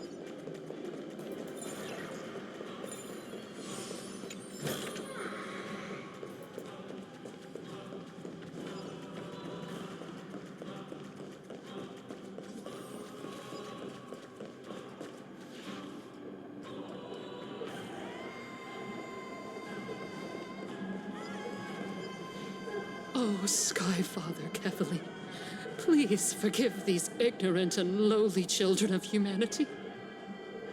They are so utterly naive that they think of the golden-blooded heretics as deliverers. This blood-red sky and the raging flames and demons throughout the land will purge their foolishness.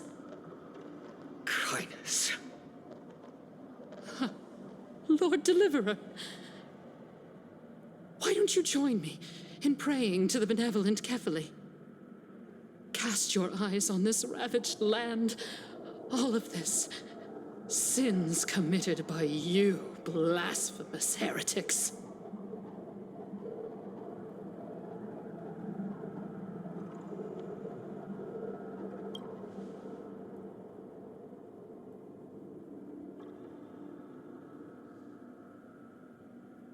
Danhang is right. My sword yearns to end your pathetic life. But to a cornered dog like you, the most deserving punishment is to personally witness the Chrysos heirs fulfill their mission. Only then will you truly know how meaningless and foolish your past transgressions were.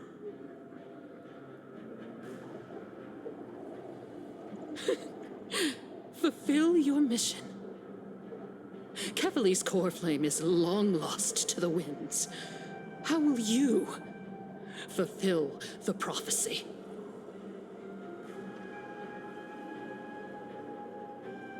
She's gone completely mad, to the point where she's just spewing nonsense.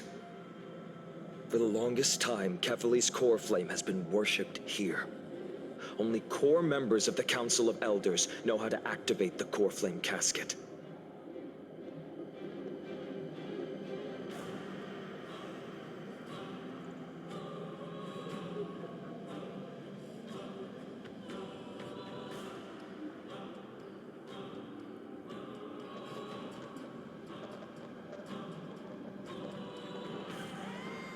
No, there's no need for such trouble.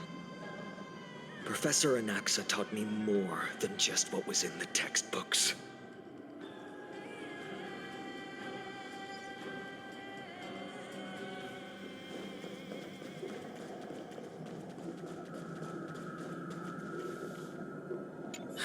The sins of the Chrysos heirs have finally transformed into divine punishment.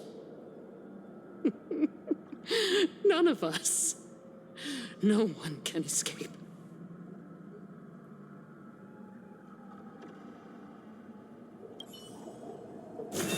Emerge from your cocoon.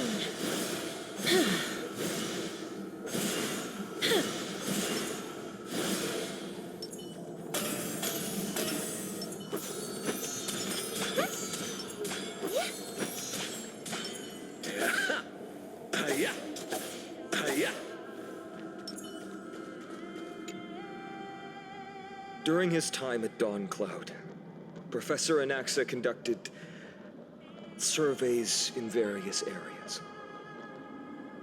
I still remember the words he used. I hope it works. All-knowing Father who bears the world, please share a glimpse of your merciful gaze with me. Cast down the Titan's fire that hangs at the pinnacle of the world, for your devout creations to behold.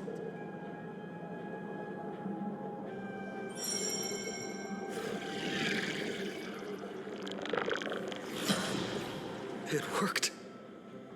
One step left to undo its arcane seal. Partner, I may require your strength again.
Take the core flame and let's hurry down the mountain.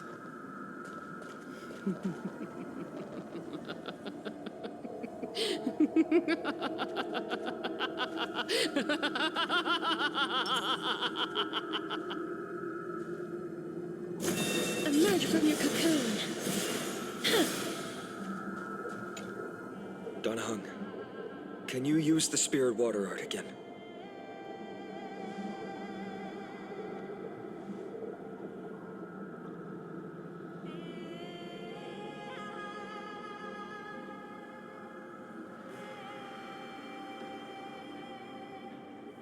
Is this also a result of the Black Tide?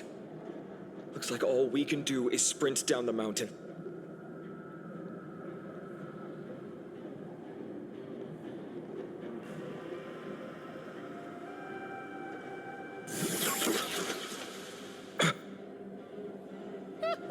You all thought I completely lost my mind. If the core flame was never tampered with and has always remained here untouched, you all think I wouldn't have the power to take it away?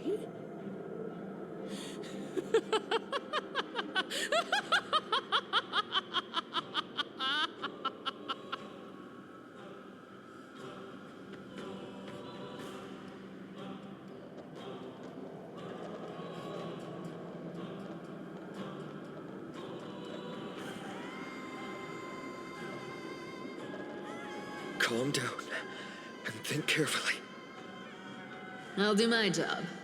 So you need to make sure you don't die before you pay me. There's no need to worry about the core flame's whereabouts. Let's just descend the mountain. No need to worry, but... Before setting off to defeat Aquila, I entrusted Miss Cipher with the task of protecting Kefali's core flame while we were gone. By any means necessary.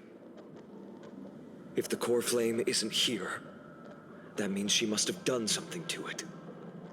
In other words, she fulfilled her duty using her own means.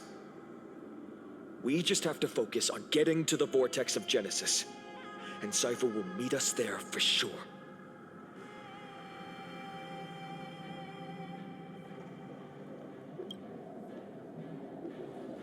Friends, we have no choice other than to trust her. If the nearest ritual basin is 10,000 paces away, then what we have to do is to run in that direction and hope she meets us after 1,000 paces. If she doesn't show up, we will keep going and trust that we will see her at 2,000 paces. 3, 4, 5,000. I will keep hoping with the same resolve all the way until she shows up in front of us with her usual rebellious attitude.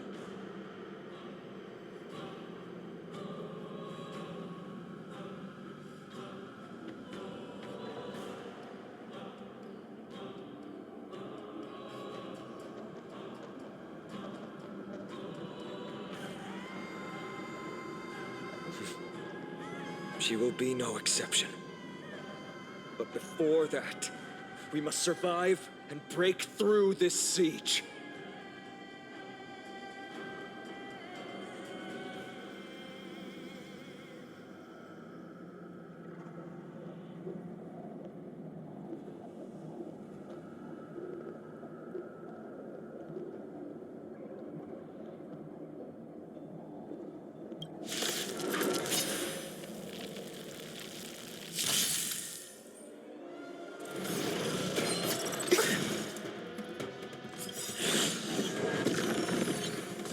Every petal in life's garden will be swept away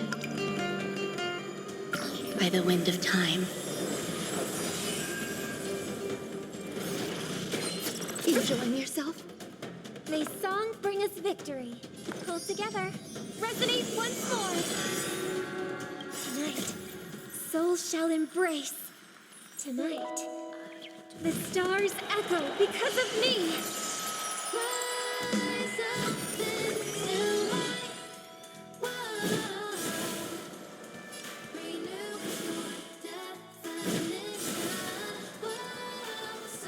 Please, wilt here.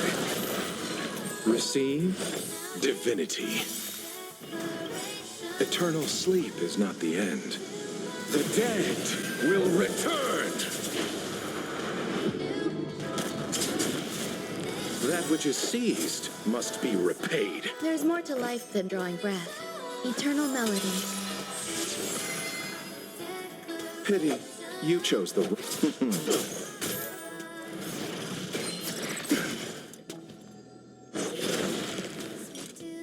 Life is not as fragile. I grant you this, as you wish. You'll do.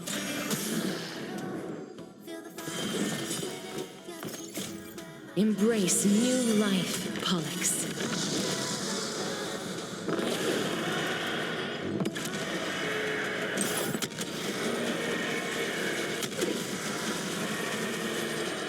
I only wish that death may protect us.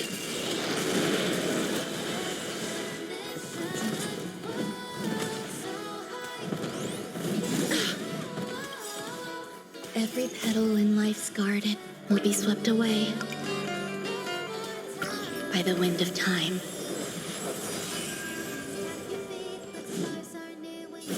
Please, wilt here. You hold some academic value, I suppose. All things are as one. Allow me to see you off.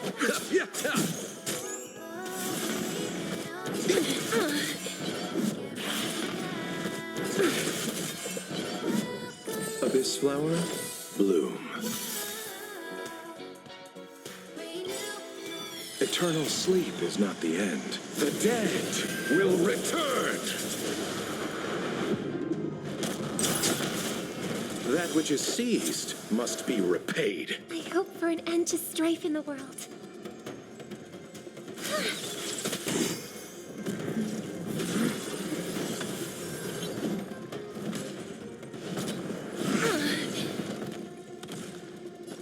Most cherished, I grant you this, as you wish. Embrace new life, Pollux.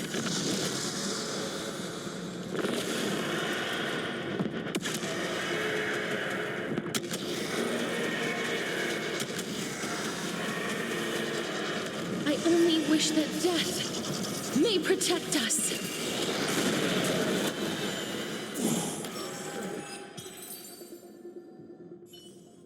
It's done. Let's go.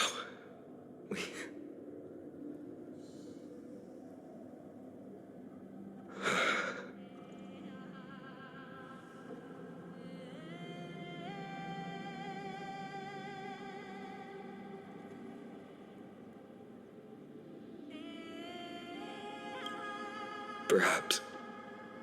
But as a cleaner, she was willing to absorb a millennium of identities and memories for an objective that hasn't changed in that time. I suppose this is also a form of extreme but twisted resilience. Let's go. It's time to leave this place. Everyone, can we run faster? I've got a bad feeling.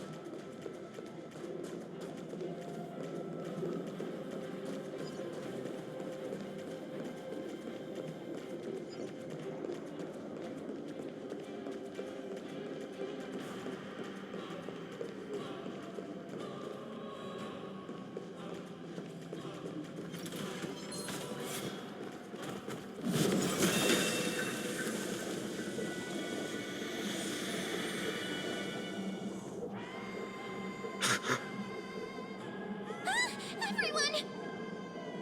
Look, behind us! In the end, they still showed up.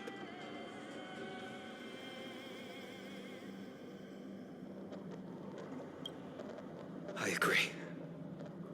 I've been waiting for a chance to face them head on. But not now.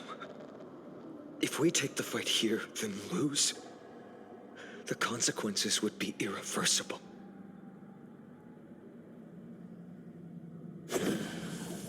Come on. We have to get out of here. Keep running, and never turn back.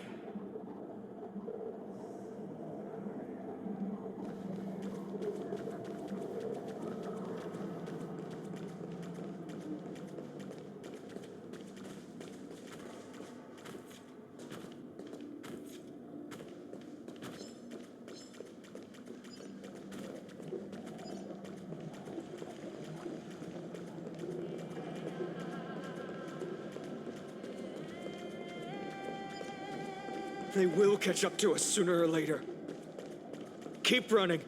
Don't stop.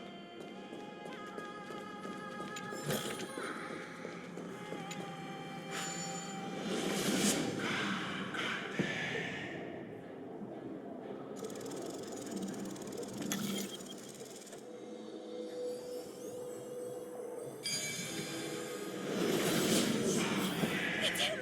Lord Finan!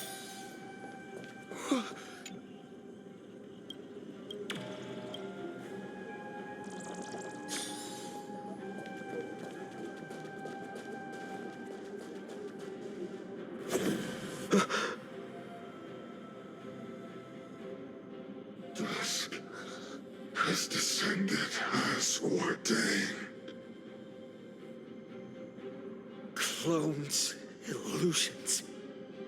Nothing but cheap tricks to help you hide in the shadows. The sky has returned to its rightful place. This world must be reset. What are they talking about? The end you seek is also the miracle of Genesis. If so, you should be standing alongside the Chrysos heirs. Why do you hinder us, Flame Reaver?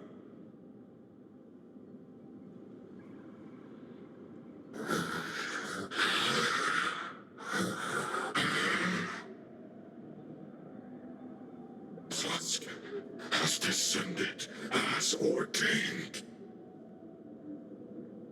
must reset.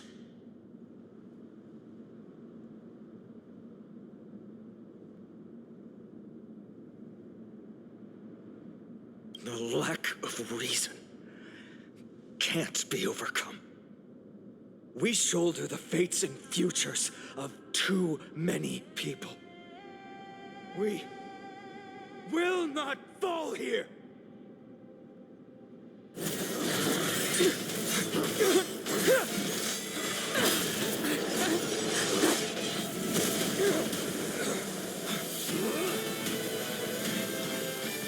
Leave this to Casters and me.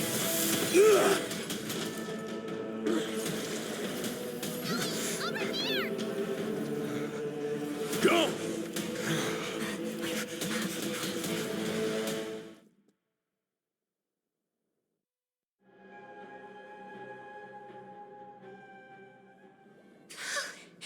That was really close. It's too early to relax. The Flame Reaver is a master in the art of deceit. Even Mighty may not be able to restrain them. I never thought I would leave him alone on the battlefield twice. But now isn't the time to be thinking about this.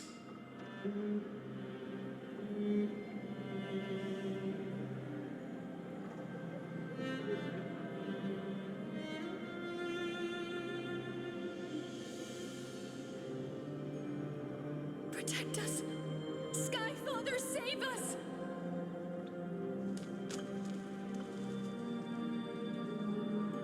The black tide creatures are threatening the people. We can't just stand by and watch. Let's end this quickly.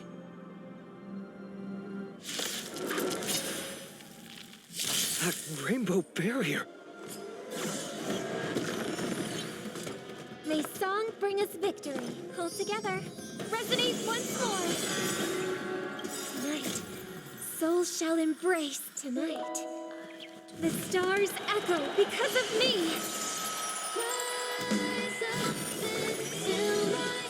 Please, wilt hear.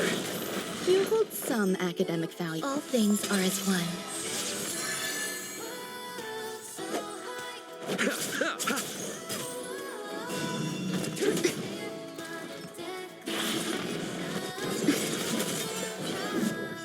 Abyss flower, bloom. So this is the warmth of life. Every petal in life's will be swept away by the wind of time.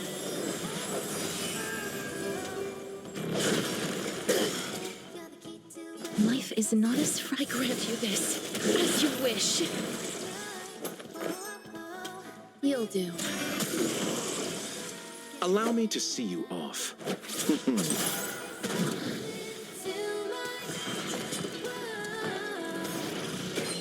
Enjoying yourself? Nothing major. Eternal sleep is not the dead will return! That which is seized must be repaid. A picture of grace. Pay attention. Embrace new life, Pollux.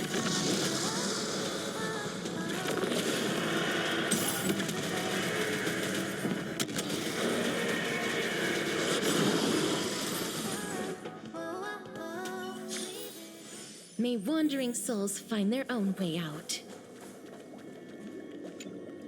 Everyone, you're all safe. For now.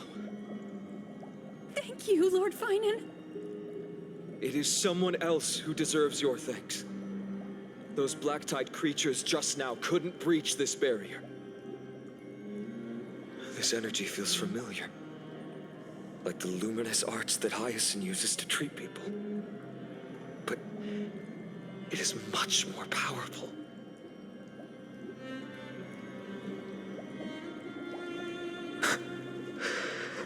Yeah. Citizens, my companions and I can't stay long. Before reinforcements arrive, please do not step out of this barrier. This is a miracle left by the demigod Hyacinth. Please trust her conviction. Miss Hyacinth has also become a demigod, like Lady Aglaya? We understand. We will not leave her protection until you return, Lord Finan. I won't make empty promises. I might not be able to return in the near future. But even if there's no perfect solution, I will make a choice that fulfills this mission.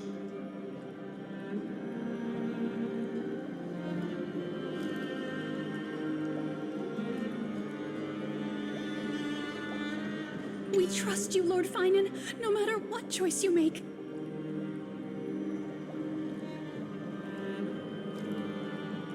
We'll be waiting for your return.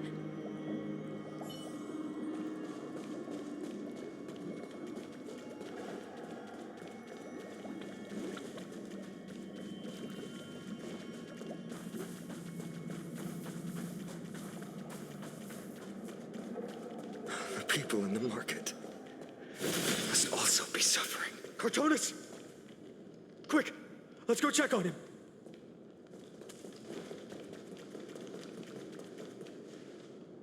Cartonis, hang in there. Returned, Finan. Burning the holy city is. To resist, I did all I could. You shouldn't be on the front line at your age, Grand Craftsman. Where are the citizens? What's the situation at Marmorial Market? Organizing their escape. The holy city guards are. But where to flee to, no one knows. Descended from the sky, the rainbow barrier did. Protected the people, but alleviated the fear it could not. I fear this is Amphorius' end, Cartonis. There is only one way to save our home. Finally come true. The Sky Father's prophecy.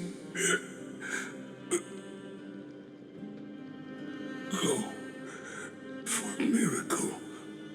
Deliverer, you shall become. One more thing there is. Waiting at the vortex of Genesis, Lady Trinan is. Carefully scrolled flame is safe, she said. Trinan.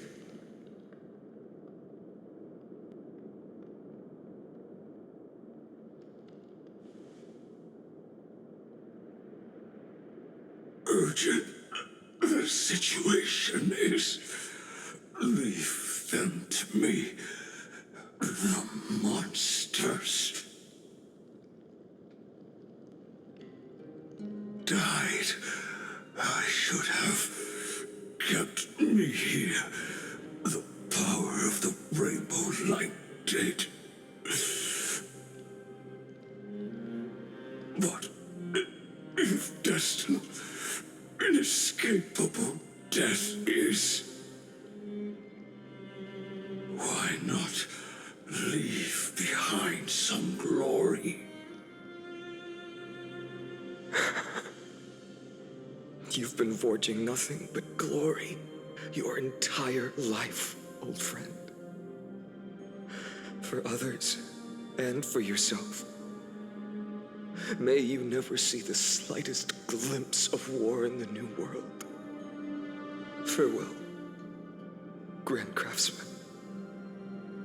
Let us depart to the Chrysos Airspaths.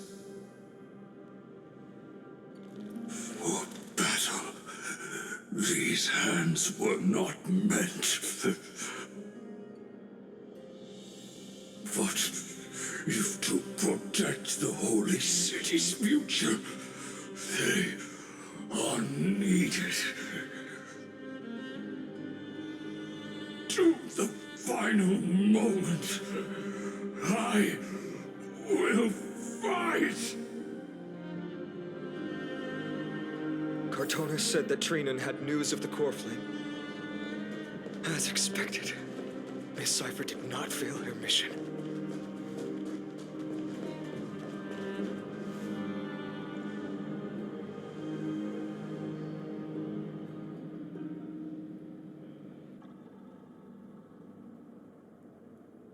These buildings...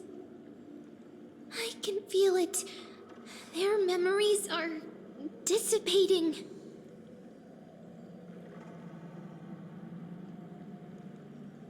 I'm not sure. In any case, none of this feels right. The textures of memories are preserved within all things in Amphorius.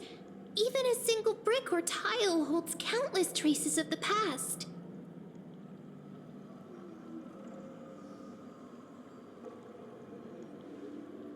There are no citizens trapped here, nor any signs of black tide creatures. We have no reason to linger here.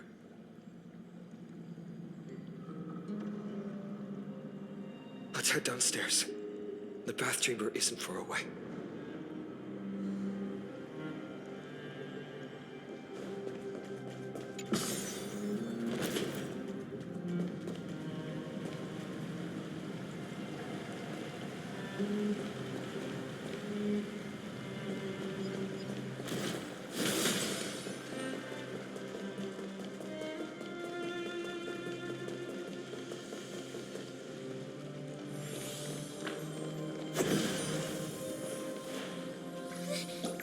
Caught up to us?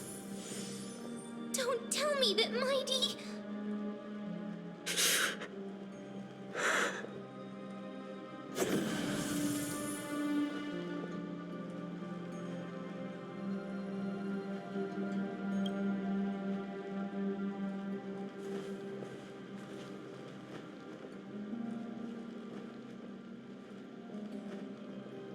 Dunhung, you...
Be reset.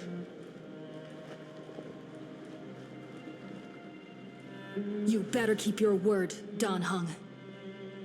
You cannot die here.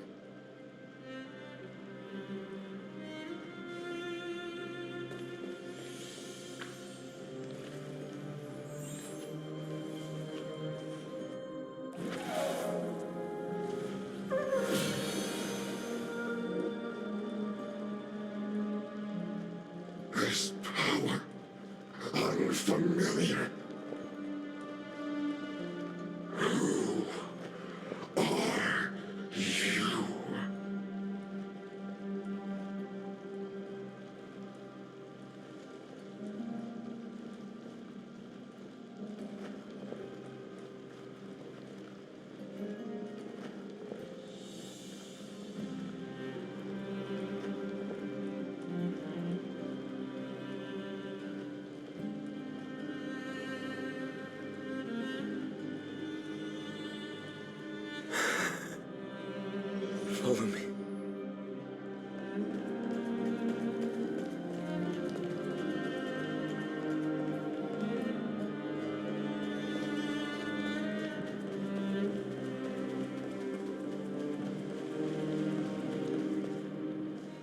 Lord Finan. Finally, you're all back. Even in such desperate times, you still managed to keep your promise to me. I am grateful beyond words. Finan, what is this? The Flame Reaver is wreaking havoc in the city, and they still have many clones. Zeph, please get someone to inform Krateros, and have him lead the most elite guards to defend the city's passages. Until I complete the core flame ritual. Please, do everything you can to rescue the citizens in the city. Understood, Lord Finan. Nemosity, several citizens are trapped in the Garden of Life and are temporarily seeking refuge under Hyacinth's barrier. Can you dispatch someone to evacuate them? Though, I also don't know where to shelter them. Leave this to us, Lord Finan. Just focus on your own mission. All right. As for the two Trailblazers, I'll also leave them to you.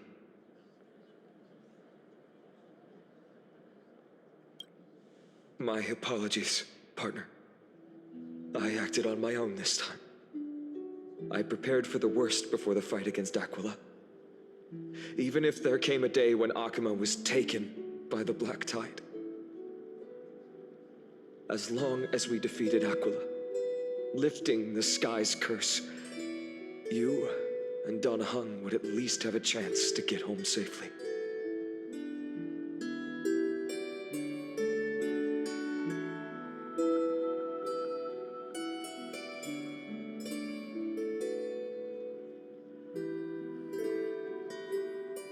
Yes, I knew you'd object, so I didn't inform you beforehand. My apologies. I know this is hard to accept, but even if it means being resented for the rest of my life, I still have to be responsible for you. Friend, you and Donna Hung taught me the spirit of trailblazing. The best decision I ever made in my life was when I followed my intuition and chose to trust you. Don Hung told me many stories about the adventures of the Nameless. Two of them left a deep impression on me, Bellabog and Penacony.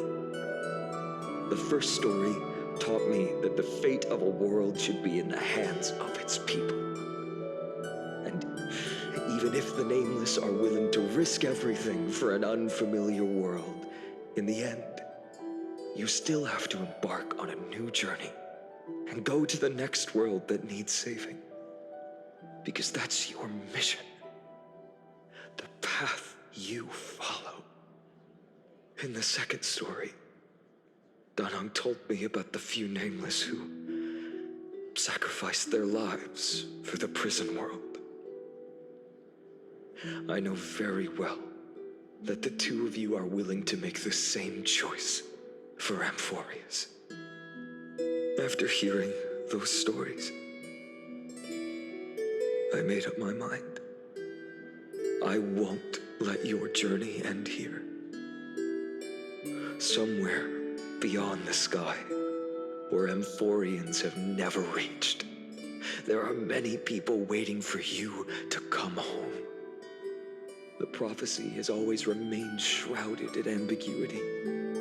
Even if the 12th core flame is returned, no one knows how the Era Nova will manifest, let alone if the miracle will extend its favor to two visitors from beyond the sky. Before stepping into a fate unknown, the last thing I can do is help you return to your family. Please, don't worry. Lord Finan has already entrusted Elder Lygus to fix your transport.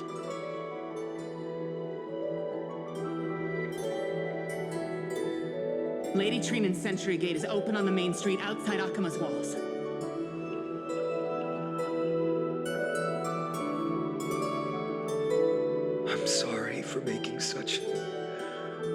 reasonable request of you all. But we live in an imperfect age, where there is never a perfect choice.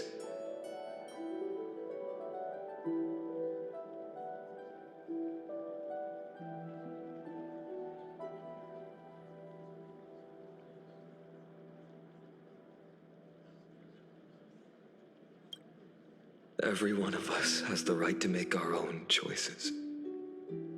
If you can't accept my decision on your behalf, then use your choice to open up a new path. It's what you're best at, right? Regardless, Dunhung is still holding on for his life.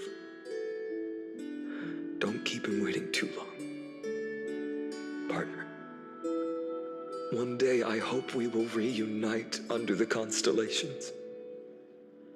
When that time comes, we can hold a belated victory feast. How about that?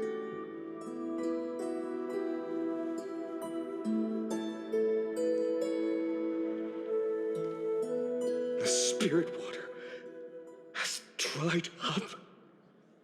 Blast. Why is nothing going right? Calm down. There might be another way in. The closest ritual basin, the other chrysospheres. Snowy. Trinan!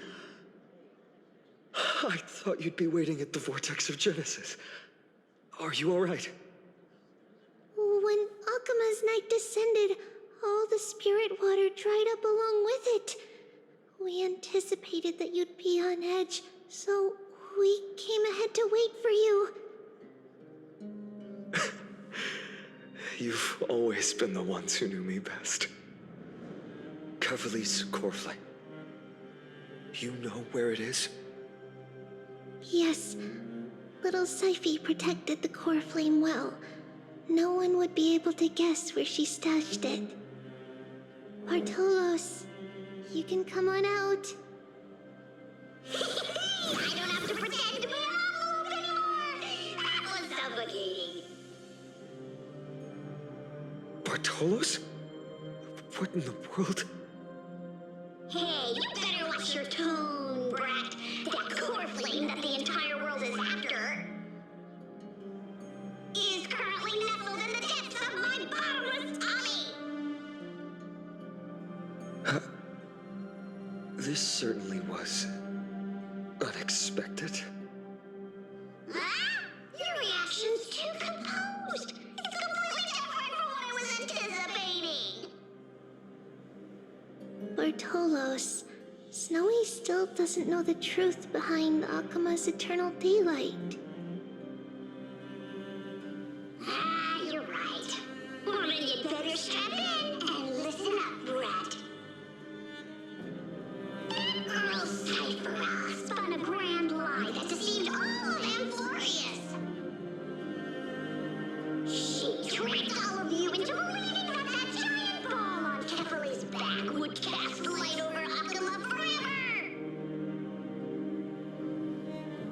Not just that. She even managed to pull that dumb ascension trial and allowed me, the great Zagreus, to survive! Hey, Rat. You... Still no reaction from you? Yeah, dang it. You're no fun at all. I'm sorely disappointed. So for the last 1,000 years, what maintained Akuma's eternal daylight was not Kefali's miracle, but Cypher's lie, woven using the divine authority of trickery. But now, the lie has come undone. Which means... Well, you didn't guess wrong. Cypher has already passed, and all her lies have scattered to the winds like ash.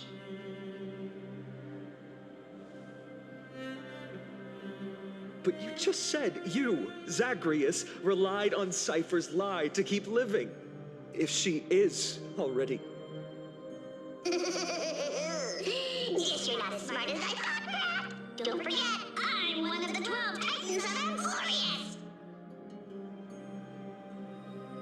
And this core flame in my belly, is it not the core that maintains a Titan's life and divinity?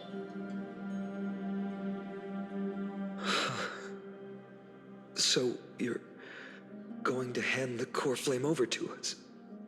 Just like that? Just so. How about it? Let's hear some groveling gratitude, huh? Why?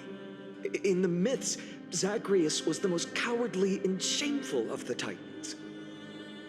Hey, stop slandering me with those fabricated tales. My pursuits are far greater than one measly life. Let me tell you then, my lifelong ambition was to work with Cypher to conjure the greatest strike in the world. Assume this world holds 100 million possibilities, and no matter how one looks at it, 99,999,999 of them all point to outcomes of certain destruction. But with an exquisitely brilliant scheme, we fooled all the fools, villains, and disasters of this world, and achieved that 1 in 100 million possibility. This is the miracle I wish to achieve in my life's pursuit, even at the cost of turning into this!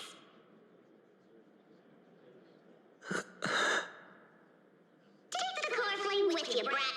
Go finish your mission. Remember this well.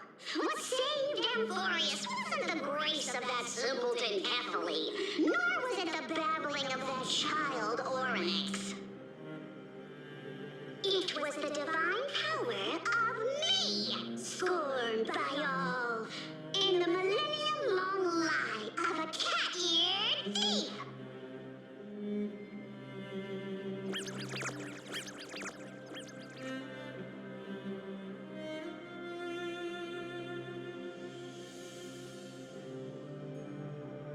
Strife, death, trickery. So those signs deemed as harbingers of calamity will also leave behind marks in the tale of deliverance. With this, the final core flame can be returned to its rightful place. The spirit water in the holy city has all dried up. We can try to break the sealing magic of Fagusis priests and use the Century Gate to send you into the vortex of Genesis. But that will likely exhaust any remaining power of Yanis that we have. After that, the rest is up to you, Snowy. Farewells. I've almost grown numb to them at this point. Right now, I can't even utter a plain goodbye. Snowy. Don't worry, Trina. I'm no longer the empty shell that Aglaya brought back to Akama. For every companion who couldn't reach the end, their conviction to save the world became a part of me, piecing together the soul I once lost. I lost my home village, but you, Aglaya, and everyone else created a second home for me. Now that this home is also in danger, it is my turn to repay your kindness and create a new world that can carry everyone's wishes.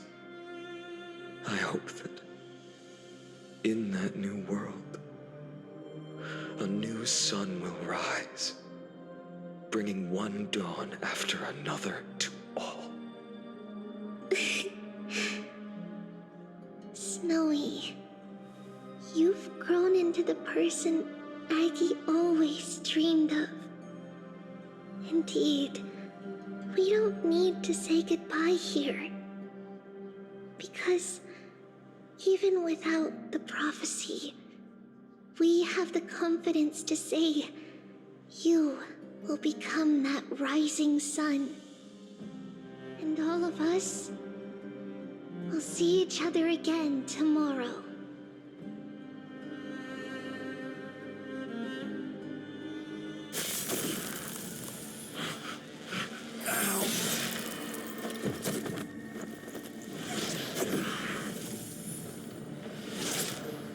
All shall bid farewell to one, and that person alone will witness the miracle. Such is destiny. Become the dawn. Deliver.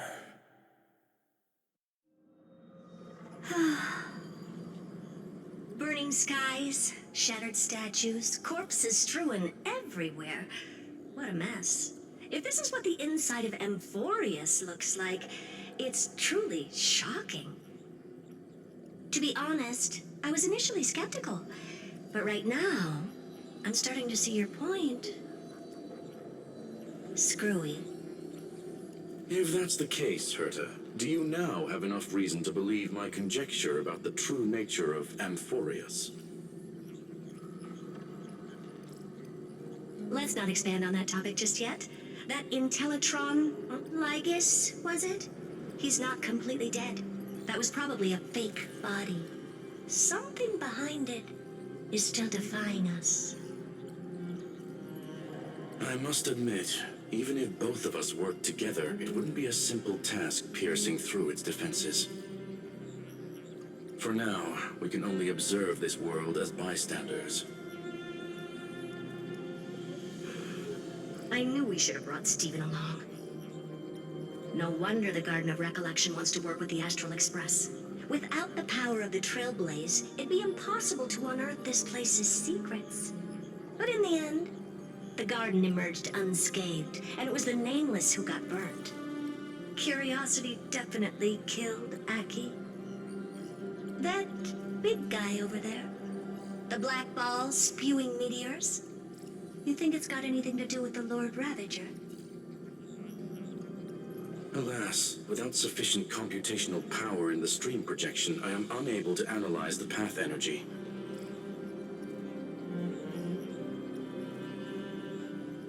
Suggestion. The immediate priority now is to find the whereabouts of the two Nameless. Research priority on the destruction can be lowered. Every second counts before that Intellitron's preventative measures kick in. All right. Stop making a fuss. How many times have we collaborated, and when did it ever not end in a perfect outcome? Why not add another mission objective while we're at it? The card-playing mammal keeper told me that the frozen Trailblazer girl might just also be trapped inside Amphorius.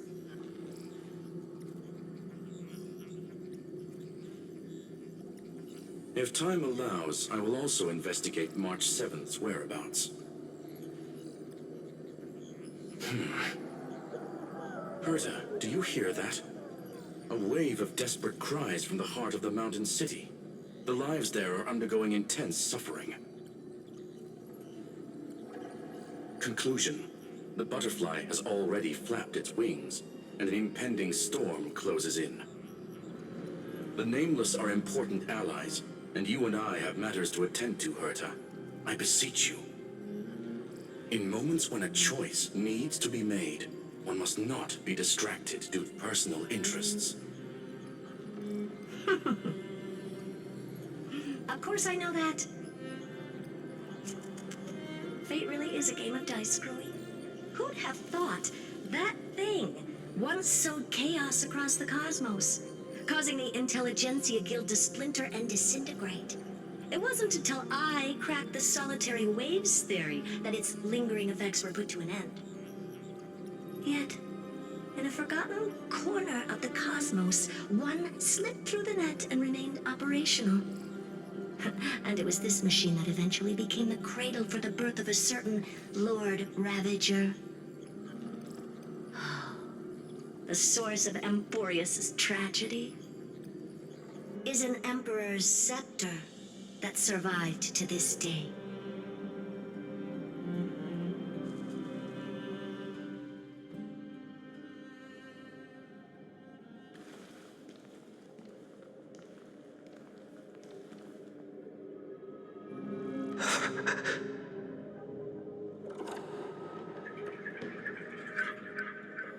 This is what the world looked like originally.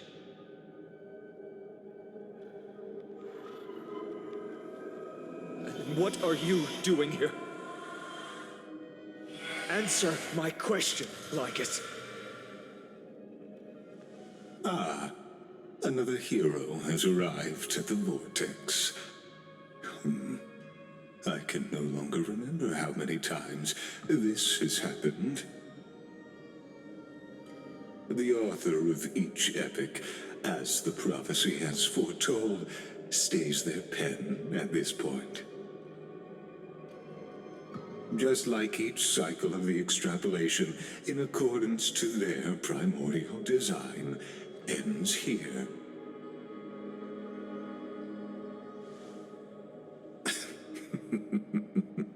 No need to panic, Lord Finon.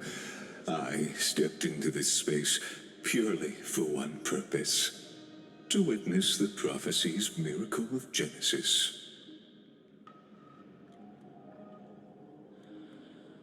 You've never expressed interest in the Flame Chase journey.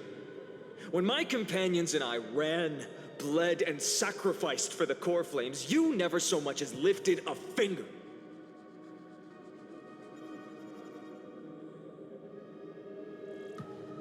An indifferent observer.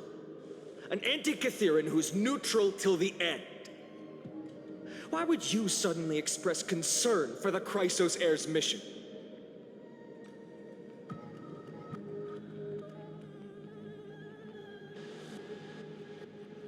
When that lone swordmaster left everything behind, plunging into a sea of madness, I was on the shore, listening. When that mighty lord shed his armor, filling the crevices of the earth with his iron bones, I was on the mountaintop, gazing down.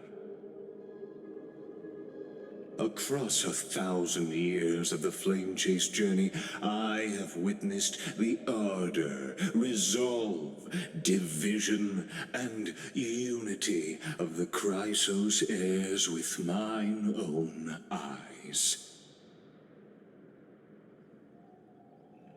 Just as you were all born to shoulder the guidance of the prophecy, I too have bathed in the gaze of distant stars, have seen the deepest, darkest of destinies.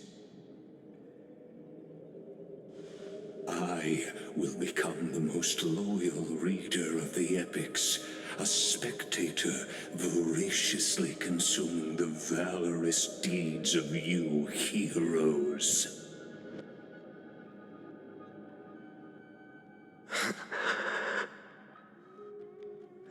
Gaze of distant stars. One day you will understand, but not now. At this moment, please disregard this observer and finish what you must, Lord Finon.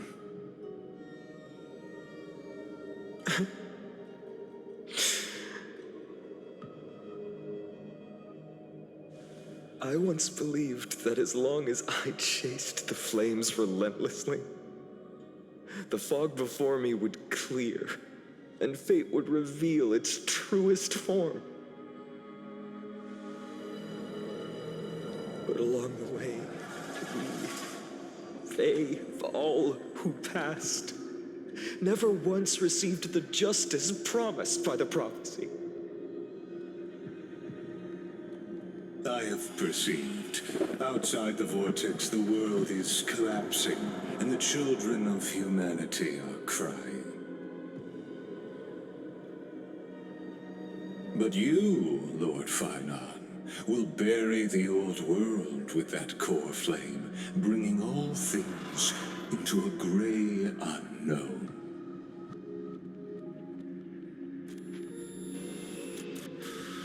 It doesn't matter. This cruel flame chase journey has made me abandon my fantasies.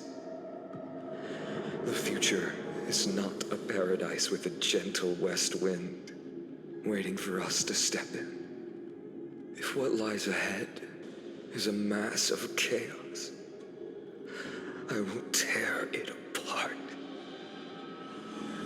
Then usher in the first ray of blazing sunlight. All shall bid farewell to one, and that person alone will witness the miracle. Such is the will of fate.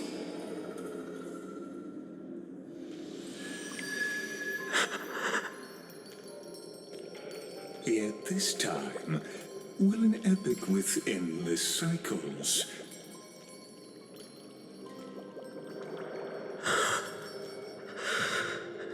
Is it you?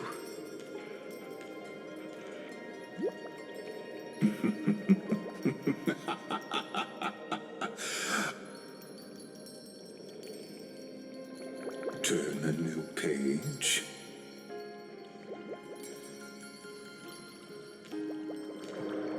Of course.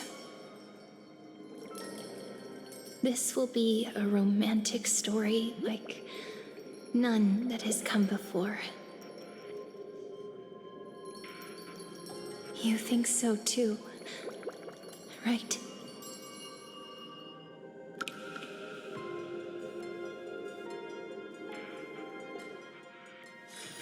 This place is rich with the sweet scent of flowers. Can we stay here for a while longer?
This place is rich with the sweet scent of flowers.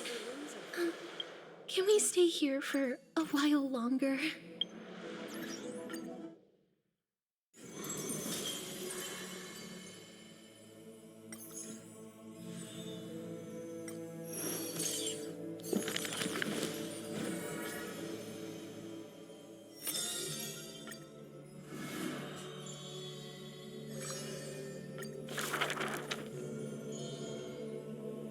But being able to see everything is the same as seeing nothing.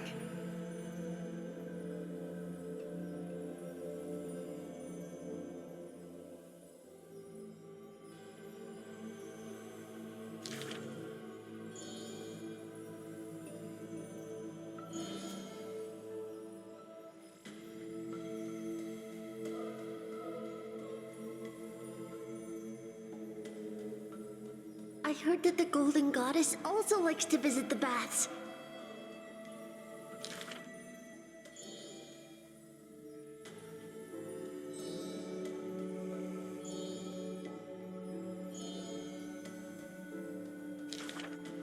Teacher, I had a dream.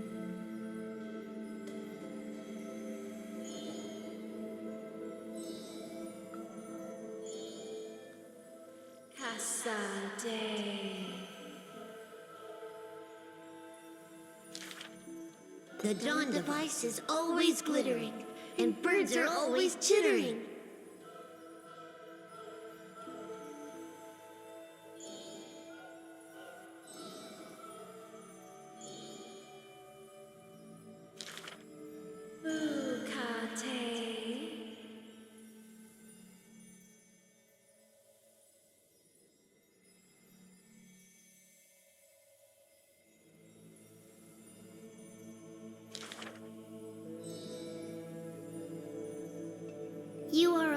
of everyone's fate, yet never speak of your own future.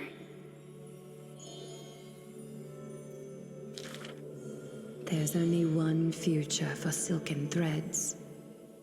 That is, to weave magnificent clothes for others.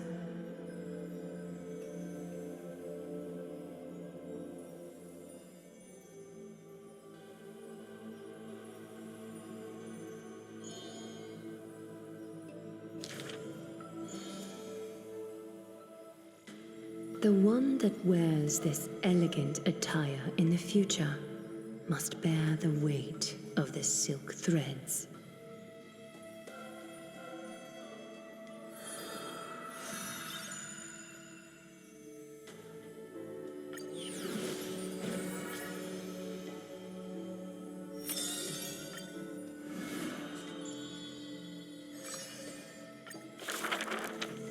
In Dolos's suburbs, in a tiny weaving workshop, the silk-weaving old woman busies herself within, as her smart child wanders outside on a whim. The silk pours from the loom, some bright as the dawn, some dark as the night. The woman had lived her whole life in poverty, yet through her business, she never deceives. Good child, listen to me. Never lie and speak deceit, for people like you only do to honesty. The girl smiles and nods, but her heart is drawn to the boundless desires of the bustling streets. And the grandmother is unaware that her handmade white dress has been stained by the mud of conceit. Madam, what is a bundle of white silk's price? Sir, only 2,000 balance coins. An honest price tag can only meager profit obtain. If we keep selling cloth like this, we'll stay poor for the rest of our lives. The girl complains to her grandmother, while sprouting countless plots and petty tricks. The woman smiles and does not reply, only weaving with night-shaded silk a suave hooded robe for her little spark. Why don't you take some of our goods and go into the city tomorrow to try out those pranks? The mesmerizing moneyed charm of Dolos City turns minds and tongues into a whirlwind of confusion. Even the girl who prided herself on sharp ears and a clever tongue could not contend with the myriad shifting face before her. She returns penniless and furiously seethes. I vow to the god of thieves that I will eventually empty those people's pockets. Smiling, her grandmother stops her silk work and offers some dinner with humble dish. Silly child, don't let Titans hear such vows and promises. Yet, when the moon rises, a magnificent pin graces the old lady's pale locks. The girl smiles at the old woman, now stunned in shock. I actually did return with some catch. The brilliance adorning her white hair drew all eyes, and its proud original owner arrived to stake their claim. The bet that the girl won with a brilliant trick is described as a thief's loot through lying schemes. The old woman in her panic shouldered the blame, confirming a sin that was but a fabrication. By Dolos's laws, we must also execute all her family! To protect the girl, the old woman reveals the final secret unseen.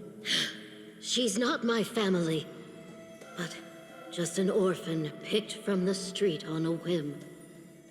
People thought this to be a lie, but the girl knows that her grandmother cannot deceive, just like how she always glossed over questions about parents and kin. Your parents went to a city-state far away. The girl never bothered to unravel the threadbare lie. Stop right there, you thief! Run. Run as fast as you can. Cyphera. The lies overthrow the shop and tear apart the good woman's good name, leaving the girl with guilt and grief. The hearth of her home was a lie, doused by another conceit. But if her sleight of hand had better skill, would it have made that fire burn forever? The girl pulls down the hood and sinks into the starless dark. I vow to the god of thieves. And from that day, she never left empty-handed, her words woven with deceit. However, back then, the girl did not realize that the people did not covet one simple pin, but the golden blood flowing beneath her skin.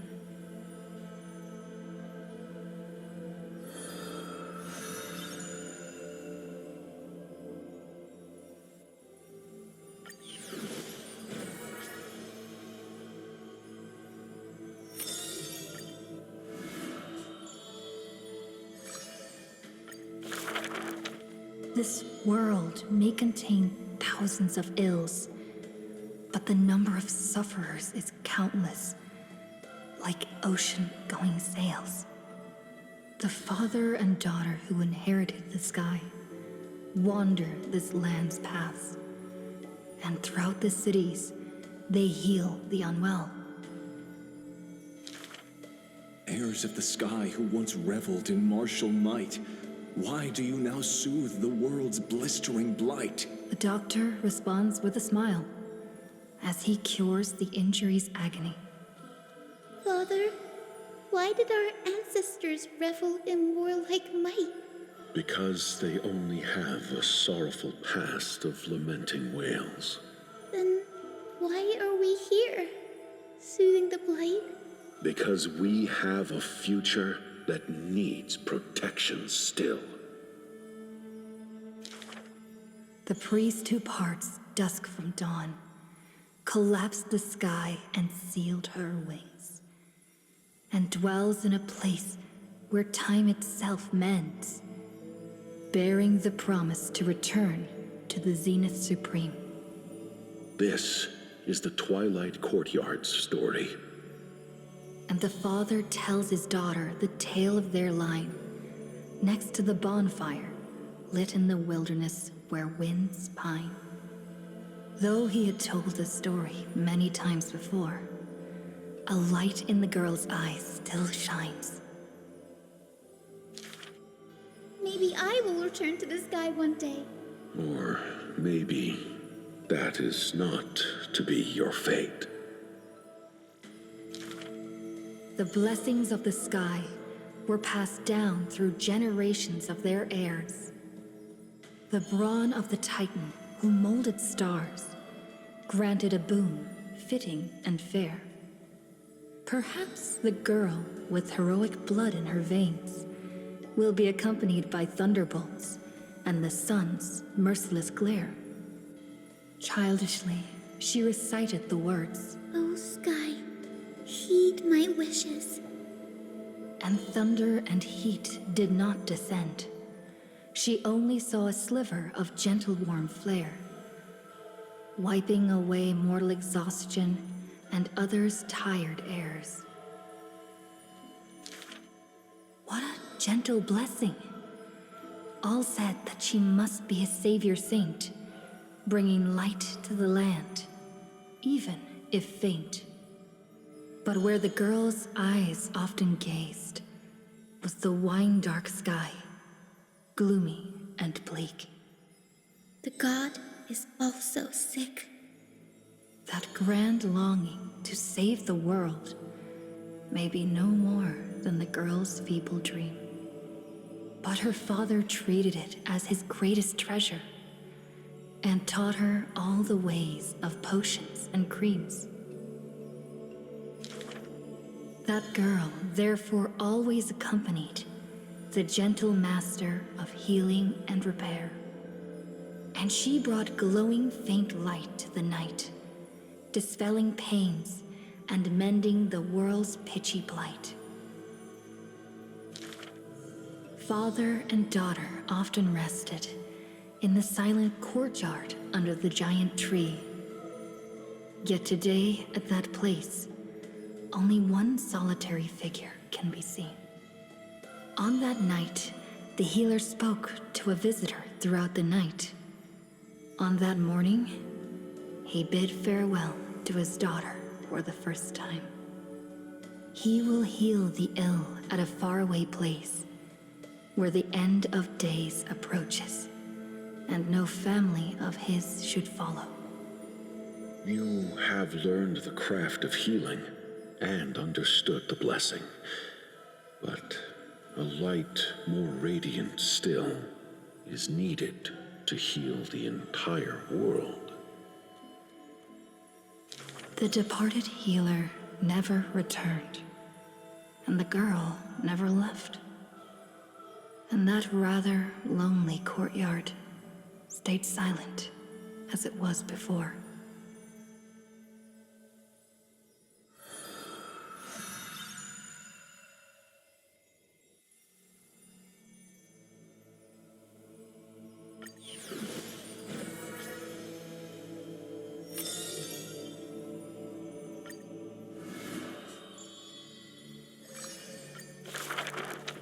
There are no swords here, only farming tools. Facing the ambitious boy, the shopkeeper kindly explained. Even a rake would do. Let its worth be judged by the verses I etch upon the earth with it. Many days later, the wounded child stood upon the scorched earth, and silently he buried the ruined tool. For that was his first sword, and on the day that the black tide came, he broke the shackles of fate with that weapon true. Let go of my beard, you white-haired rascal! No! Fine! You win, okay? That was the first victory claimed by the boy. A victory often mentioned in later years, and yet he never treated it with shame. I understood something thanks to his beard. The others hold their breath, waiting for his thoughts. But he only gives out one response. The victor must stay focused, and success will come when you work on nothing else. Those words became the foundation of his existence. Knowledge is also a power used to smite. While studying at the Grove of Epiphany, he etched this into his heart. So he devoured thousands of books, skimming through to glean the martial powers of might. But unenlightened wisdom is merely dust. And when the next calamity approaches, all he recalled is flight. Thus, his books are always worn into shreds, for each book was read endlessly, till he remembered every detail slight. When first arriving at the Holy City, he was no more skilled than a soldier, except his ambition. Even the deliverer from the sky must have their beginnings in the soil of the nations. The elders in the Holy City scorned, casting him into barracks in derision.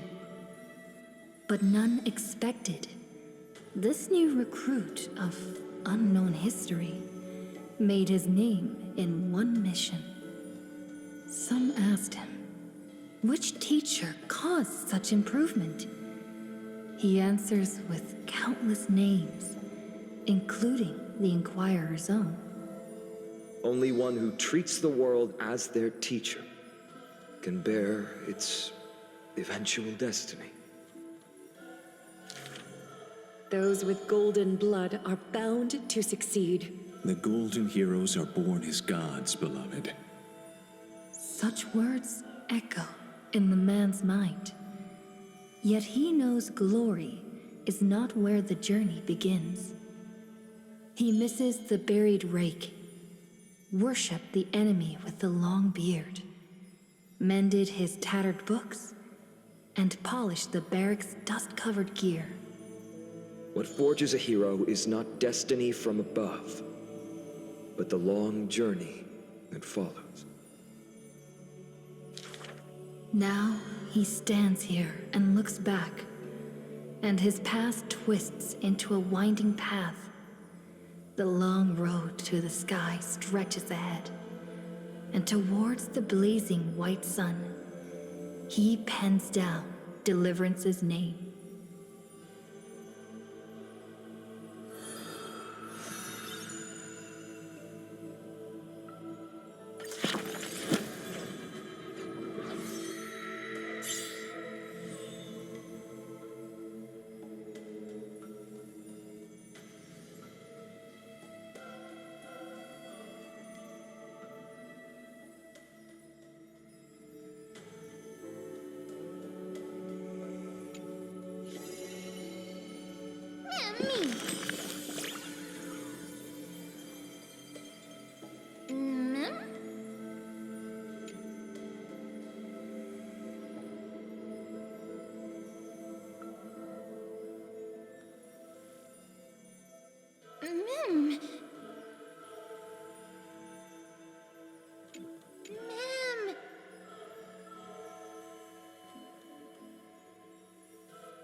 Mem.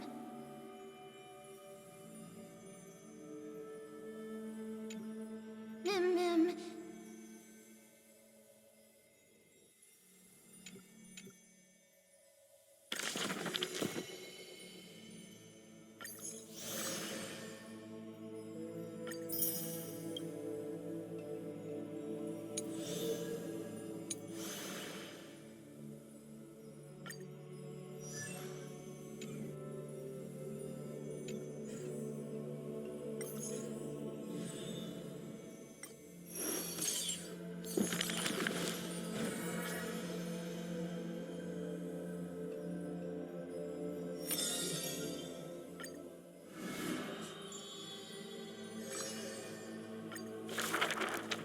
If every single scar equals a coin, then the girl, always pursued, would be worth her weight in gold.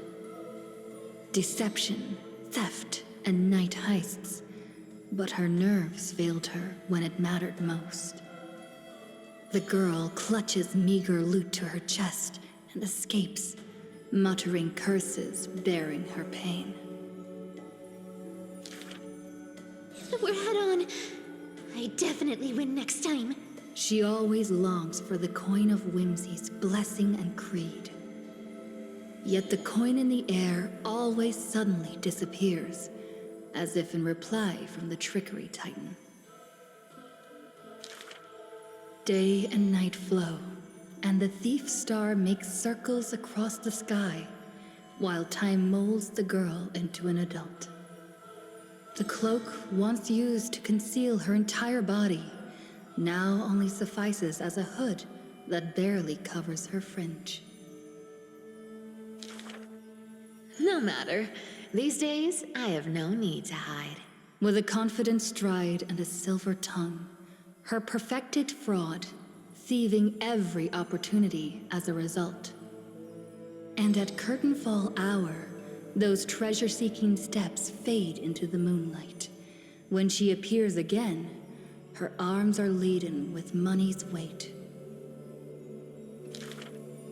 What is the art of thieving? Stealing from the poor. Not enough loot. Stealing from the rich. That's a boring task to boot. The girl narrows her eyes of greed towards those called the Chrysos heirs. The golden vines of the sages' homes, the sacred carcass of the deathward realm, the divine lyre of the seashore's pearl, and the crystal chalice of the 1,000 gates. The girl knows not the treasure's origins, only that they are all valuable beyond measure. To have something priceless is the true art of thieving. A pity that deceits are all eventually revealed, and the thief meets a rare defeat. A golden thread discerns her meticulous disguise, and the heroes hold down her third hand to imprison in this thief star made of human feet. I take defeat with my head held high. Spare me your sympathy. She frankly faces the accusations, knowing that escaping would be nothing more than child's play. So the Chrysos heir outside the cage smiles sweet. Would you like to see my most precious? A treasure bride? It is a dress, like the beauty god Nestia's divine body. More blinding than the sun, rivaling the moon in its glory. It is woven by divine threads. It captivates even the gods. But all the lies and deceit are revealed under the golden thread's query. The world-famous thief is stirred by such grand words into a flurry. Then just you watch. This wondrous dress will forever remain in my own gallery.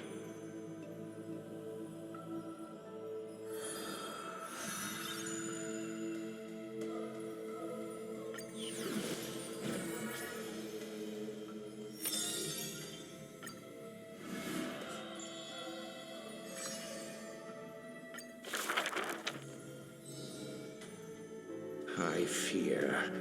How can mere mortals defy the gods? I worry. How can mortal bodies reforge the world anew? I suspect that the prophecy is simply a rumor.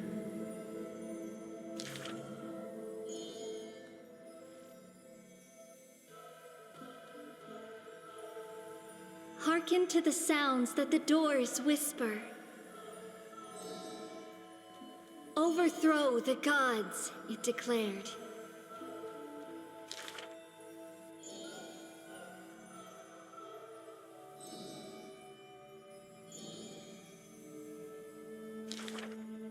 Teacher, do not hesitate. The world still walks on the path you indicate.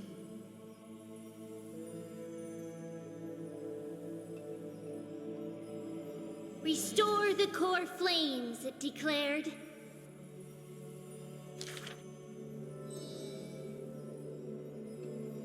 Stop. We only wish to live life as it is. No more. Cease. Our achievements already stand tall. Rest up! We only wish to live in peace and prosperity.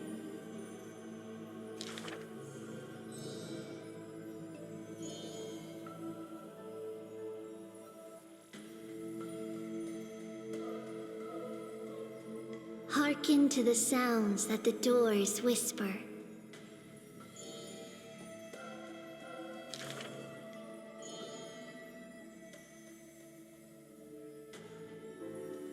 Please, be not afraid. We will definitely bring you to a new home. Lady Treeby, Lady Trianne, please, don't cry. Do not worry. We trust you always.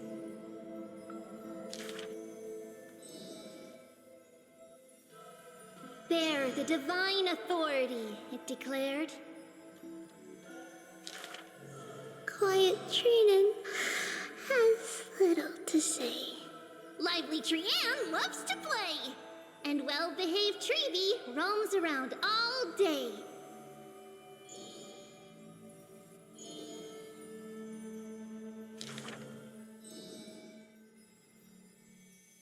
Forge miracles, it declared.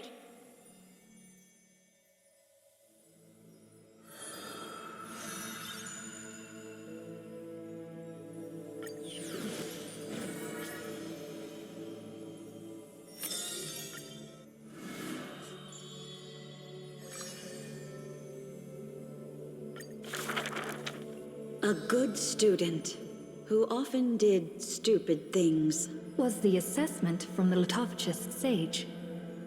An excellent healer who fails at all scholarly means. Was the assessment from the noticed sage. A shining child who also burns away her own life's rays. Was the assessment from the erythrokeramist sage. A fool who was always wreathed in smiles, while drowning in a weighty and pitiful dream. Was the assessment from the Neusporist sage. The girl had visited all the schools during her time studying at the Grove. She refused to become a scholar, despite her exemplary grades. Instead of increasing this world's knowledge, I prefer to reduce its pain. While the sages faced her words in silence, the Neusporist sage alone decided to hire her as assistant post-haste. An apprentice who spends wisdom is more precious than scholars who hide knowledge away. The faded twilight courtyard, long eroded by time, now shelters a girl, the sole heir of her lineage. Loneliness accompanied her days, till the sage of the Caprists visited her and brought her a chromatic pony with a grin. It may be the Eye of Twilight's creation in times gone by, for it shines with the sky's rainbow hues within. Could it be the warlike winged beast of her father's tales? But the sleepy, dreary-eyed pony before her was soft as freshest plucked cotton. The girl still took this gift, for from the little creature, she smelled the scent of clouds distant. If it weren't for her, I would have suffered more accusations. The Neusporism sage says in admission, the scholar is coming to deliver arguments and reproach, often stopped before the door, not coming to fruition. For the girl before the door soothed their blazing anger, like the soft clouds, gentleness in cumulation. Do you know what sacrileges he has committed? The girl muddles her answers, yet her heart knows in full admission. Like you and me, he too wishes to heal all of this world's afflictions. The girl treated ailments for many years in the Grove, composing her medical treatises into tomes. When scholars seek medical help, she realizes with a startle that kindness too can grow into its own bloom. By that time, the twilight already lost their eyes, and the world drowns in evernight, while the girl and the healer again traverse the world in gloom. Seeing the golden thread and ivy in the night, though it has been long since she recalled her past, she once again thinks of her childhood dream. Should the sun be dimmed by destiny's decree, then the dawn that heals the world I shall replace.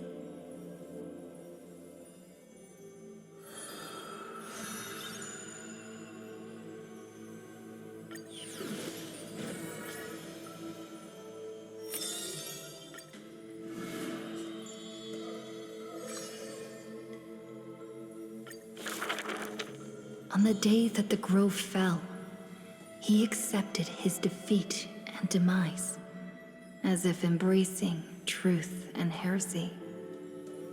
Believe in Titans, and you'll have a happy death. Deny the Titans, and you'll have a fulfilling death. Yet as the lightened soul bids farewell to its heavy shell, a Titan made an untimely call. Do not be startled, child of humanity. You have a final query in this world. You finally came. He does not seem shocked, and lets the core flame take over his shell. Be more punctual next time, if you will. Upon his first meeting with the Titan, the blasphemer is already on his best behavior. And towards the suggestion to reforge his body, he paid no mind. I have so kindly offered you the best body. So why do you insist upon your mortal imperfection? The scholar replies in candor. Only by retaining the various flaws can my humanity be preserved in rigor. His form remains in the mortal realm, while his spirit walks the river of soul shores. Between life and death, he fatigues, dwelling in the child of humankind's thoughts and senses. The Titan cannot bear to remain a mere spectator. Why not ask me your questions, child of humanity? I am rich in wisdom, and shall speak with no ambiguity. As though an unspoken pact, the scholar asked the god about all things, feigning a humble quest for knowledge. Do you treat me just as a way to answer questions? A mere machine? The Titan got what they asked for. You should thank me, for good questions are rarer than good answers. Compared to the joy of a new life, the scholarly breakthrough, carried home alongside death, filled the scholar's heart with more fervor. He returned to the Scourged Grove many times, and the black tide followed. Despite his defeats, he never sought help or permission. But at every desperate moment, the Titan would eventually take over one half of his body. The union of man and God, a flawed and clumsy choreography. It happened but once, a perfect harmony. One man, one God, speaking in one breath. Stop stepping forward at the same time as me. The Titan once revealed the secrets of mixing life, a boon seemingly a blessing, but full of malice. What a tempting bait. But that's not my desired chalice. Divine power is within his reach, but the scholar is not moved by that essence. This long and abnormal temptation is also a trial of elevation. For the sage can achieve all things, but shortcuts alone he abhors with silence.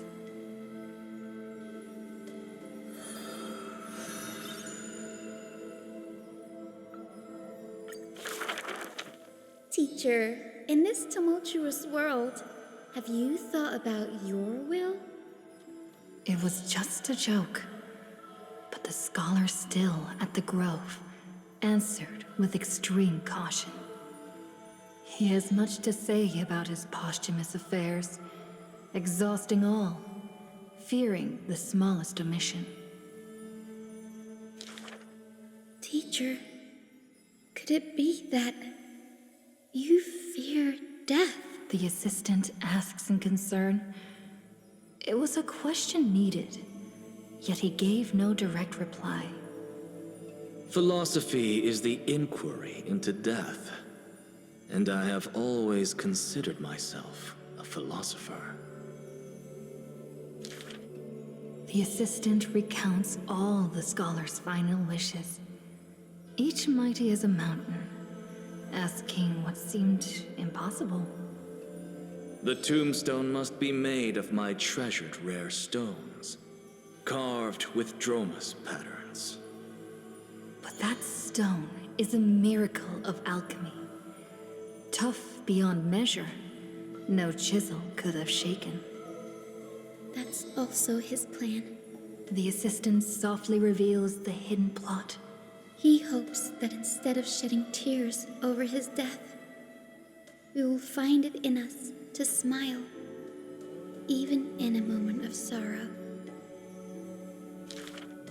It's rumored that in the depths of the grove, the scholar left a teaching ingenium, imitating himself to the utmost detail. Go back. The living have not exhausted their thoughts. Go back. The dead have no desire to teach their works. The ingenium's words are cold and detached, like the deceased man himself. But if you have no one to talk to, fine. You can sit and converse. Now, the grove is no longer bustling, and the scholar has returned to dust. Thus, few in this world now know how he was also troubled by solitude in life. Someone once suggested, perhaps your ambition should also find its place among your final wishes. Pointless notion. He dismissed in derision. Unveiling the countenance of the gods is a task for the living. Perhaps that is his haughty position. Such a melancholy topic, yet he insists on feigning a twist, avoiding it altogether. Perhaps these chapters should not be retained. Most are from the scholar's handwritten drafts, shown without his permission. Yet there seems to be a voice there in remonstration. It's just the past. What harm is there in revelation?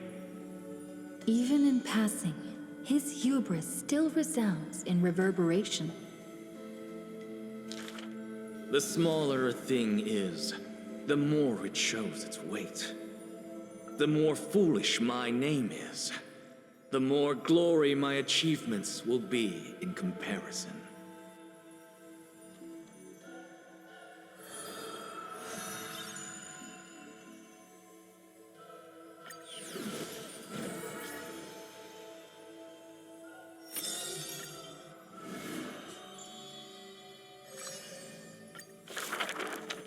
As always, to perceive the man's fury, one must do so 7,000 paces away. The Kremnos he guards is once again shrouded by mist.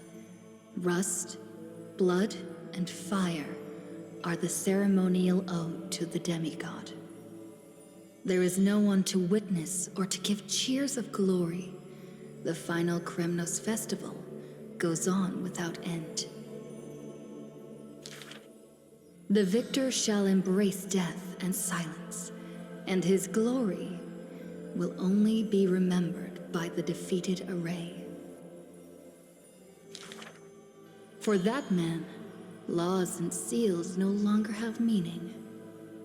War and battle never cease for a single minute, each passing day indistinguishable, morning and night entwined. The corpses pile up, filling ravines, forming mountains strong. He carved time with peak's edge and counted the fleeting years by fires of war. Sometimes the lion would climb to the hilltop to look down on the world and search for friends in longing. The distant heavens and earth stretched vast and boundless, but their endlessness felt ever more remote. Like Nikador, he cannot escape madness's clutches. Guarding the city alone and embroiled in war, the murmurs of the black tide constantly sound in his ears.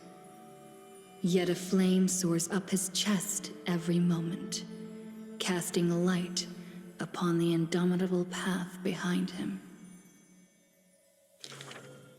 Memories seal the echoes of the past as the man strides into battle, fists clenched fast. He is the wound this world must bear, the new king before whom old gods despair.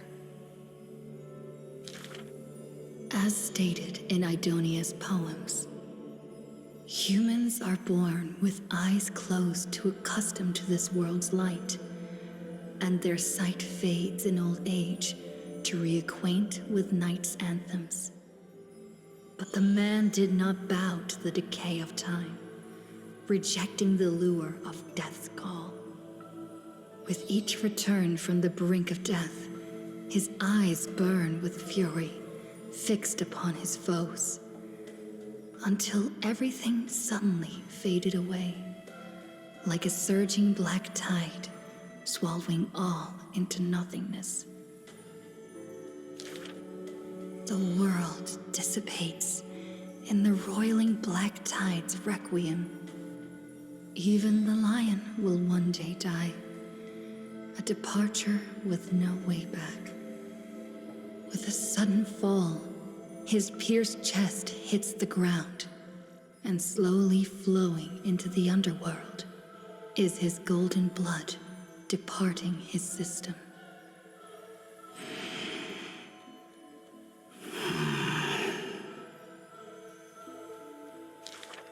But that gaze, fierce as flame, never dimmed, not even in death.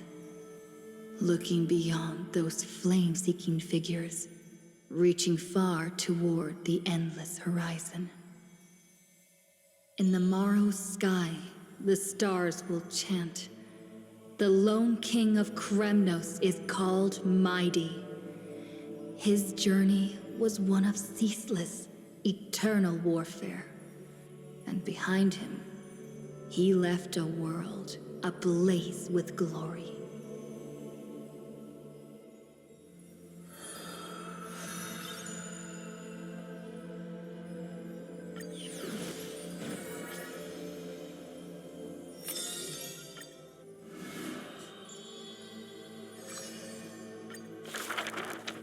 The two girls frolicked in the wheat fields, fleet as doe deer, making ripples in the shallow puddles and pools clear. As dusk approaches, the exhausted girls collapse over the wheat heaps, talking about their longings and dreams of literature, love, and a journey through a world dear. Oh, Sky, slow your closing gaze. How I want to keep this moment in my hands forevermore. On that day, the breeze was warm and gentle. At that time, death was soft and fair. The broken-winged butterfly falls by the window, bringing with it a scent of melancholy. The girl looks outside. The golden wheat fields rolled endlessly, stretching to the horizon. Holding to the chair, she tries to stand, only to find her legs trembling and feeble. Don't worry, Pelixia. Her older sister whispers beside her ear, and on her sister's shoulder, the girl weeps mournfully. And time thus becomes silent, painted with sighs only. When hearing the healer's diagnosis, the girl remained deathly still. Her eyes were already drained of tears, and her heart a wilted grave. Every time she has something on her mind, she would tilt her head and look outside. Her sister follows her gaze, seeing a barren field turned by wind into a desolate gray expanse. Till one day, when the girl looks outside, she sees a dash of dark blue, most brave. It's a flower my sister planted. Like the torrential river of life, it pours into the depths of her heart. The flower is called Antilla. Even in the Netherland, It's rumored to thrive. You are the quiet in my heart, amidst the chaotic choreography. That seems to be its floriography.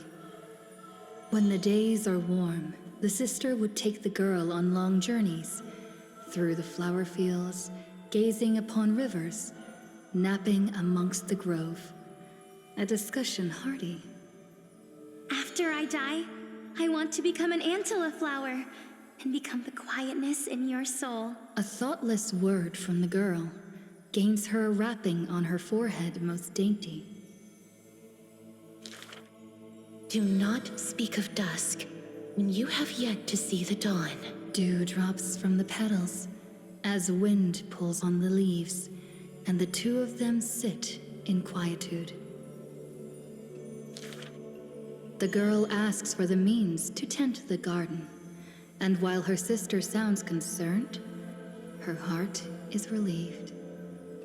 But the concern is well-founded. The girl tripped and fell into a mire, her gaze directly into the eyes of death. In that dark pool, bottom unperceived. I've been the weight upon my sister's wings. Let this be where it all comes to rest. The girl gives up her struggles, only to see a figure pierce through the water's surface.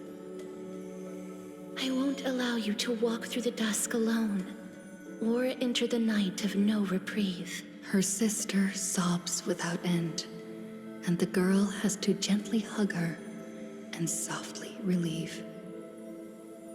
And then, this distant memory turns bleary, difficult to retrieve.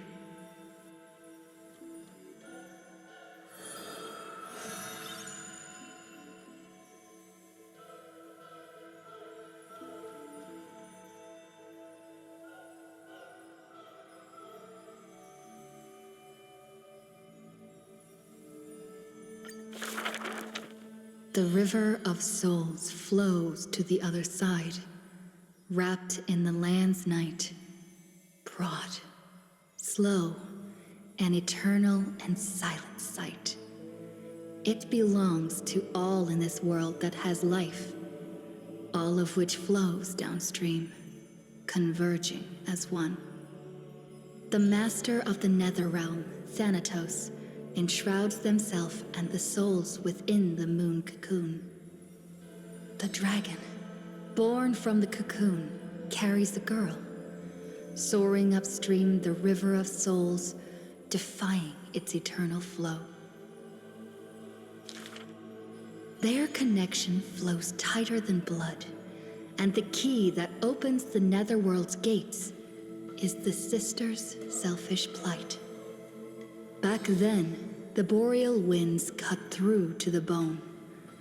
Back then, death was a bitter and stabbing fright. In the netherrealm, without an earth or sky, a flower named Antilla blooms, its beauty witnessed by but one soul. You are the quiet in my heart, amidst the chaotic choreography. The younger sister scores through the blooming Antilla fields, never finding that promised dark blue sprig.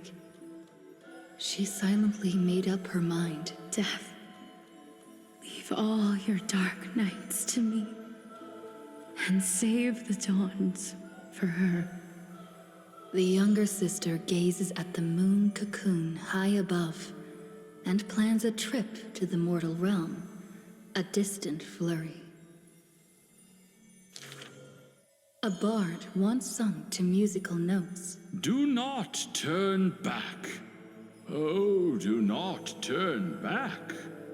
The long hand of shadow will retain the dead behind their gates.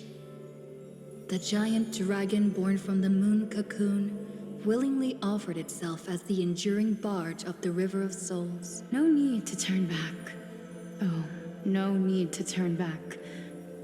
That price had long been paid for you by someone else.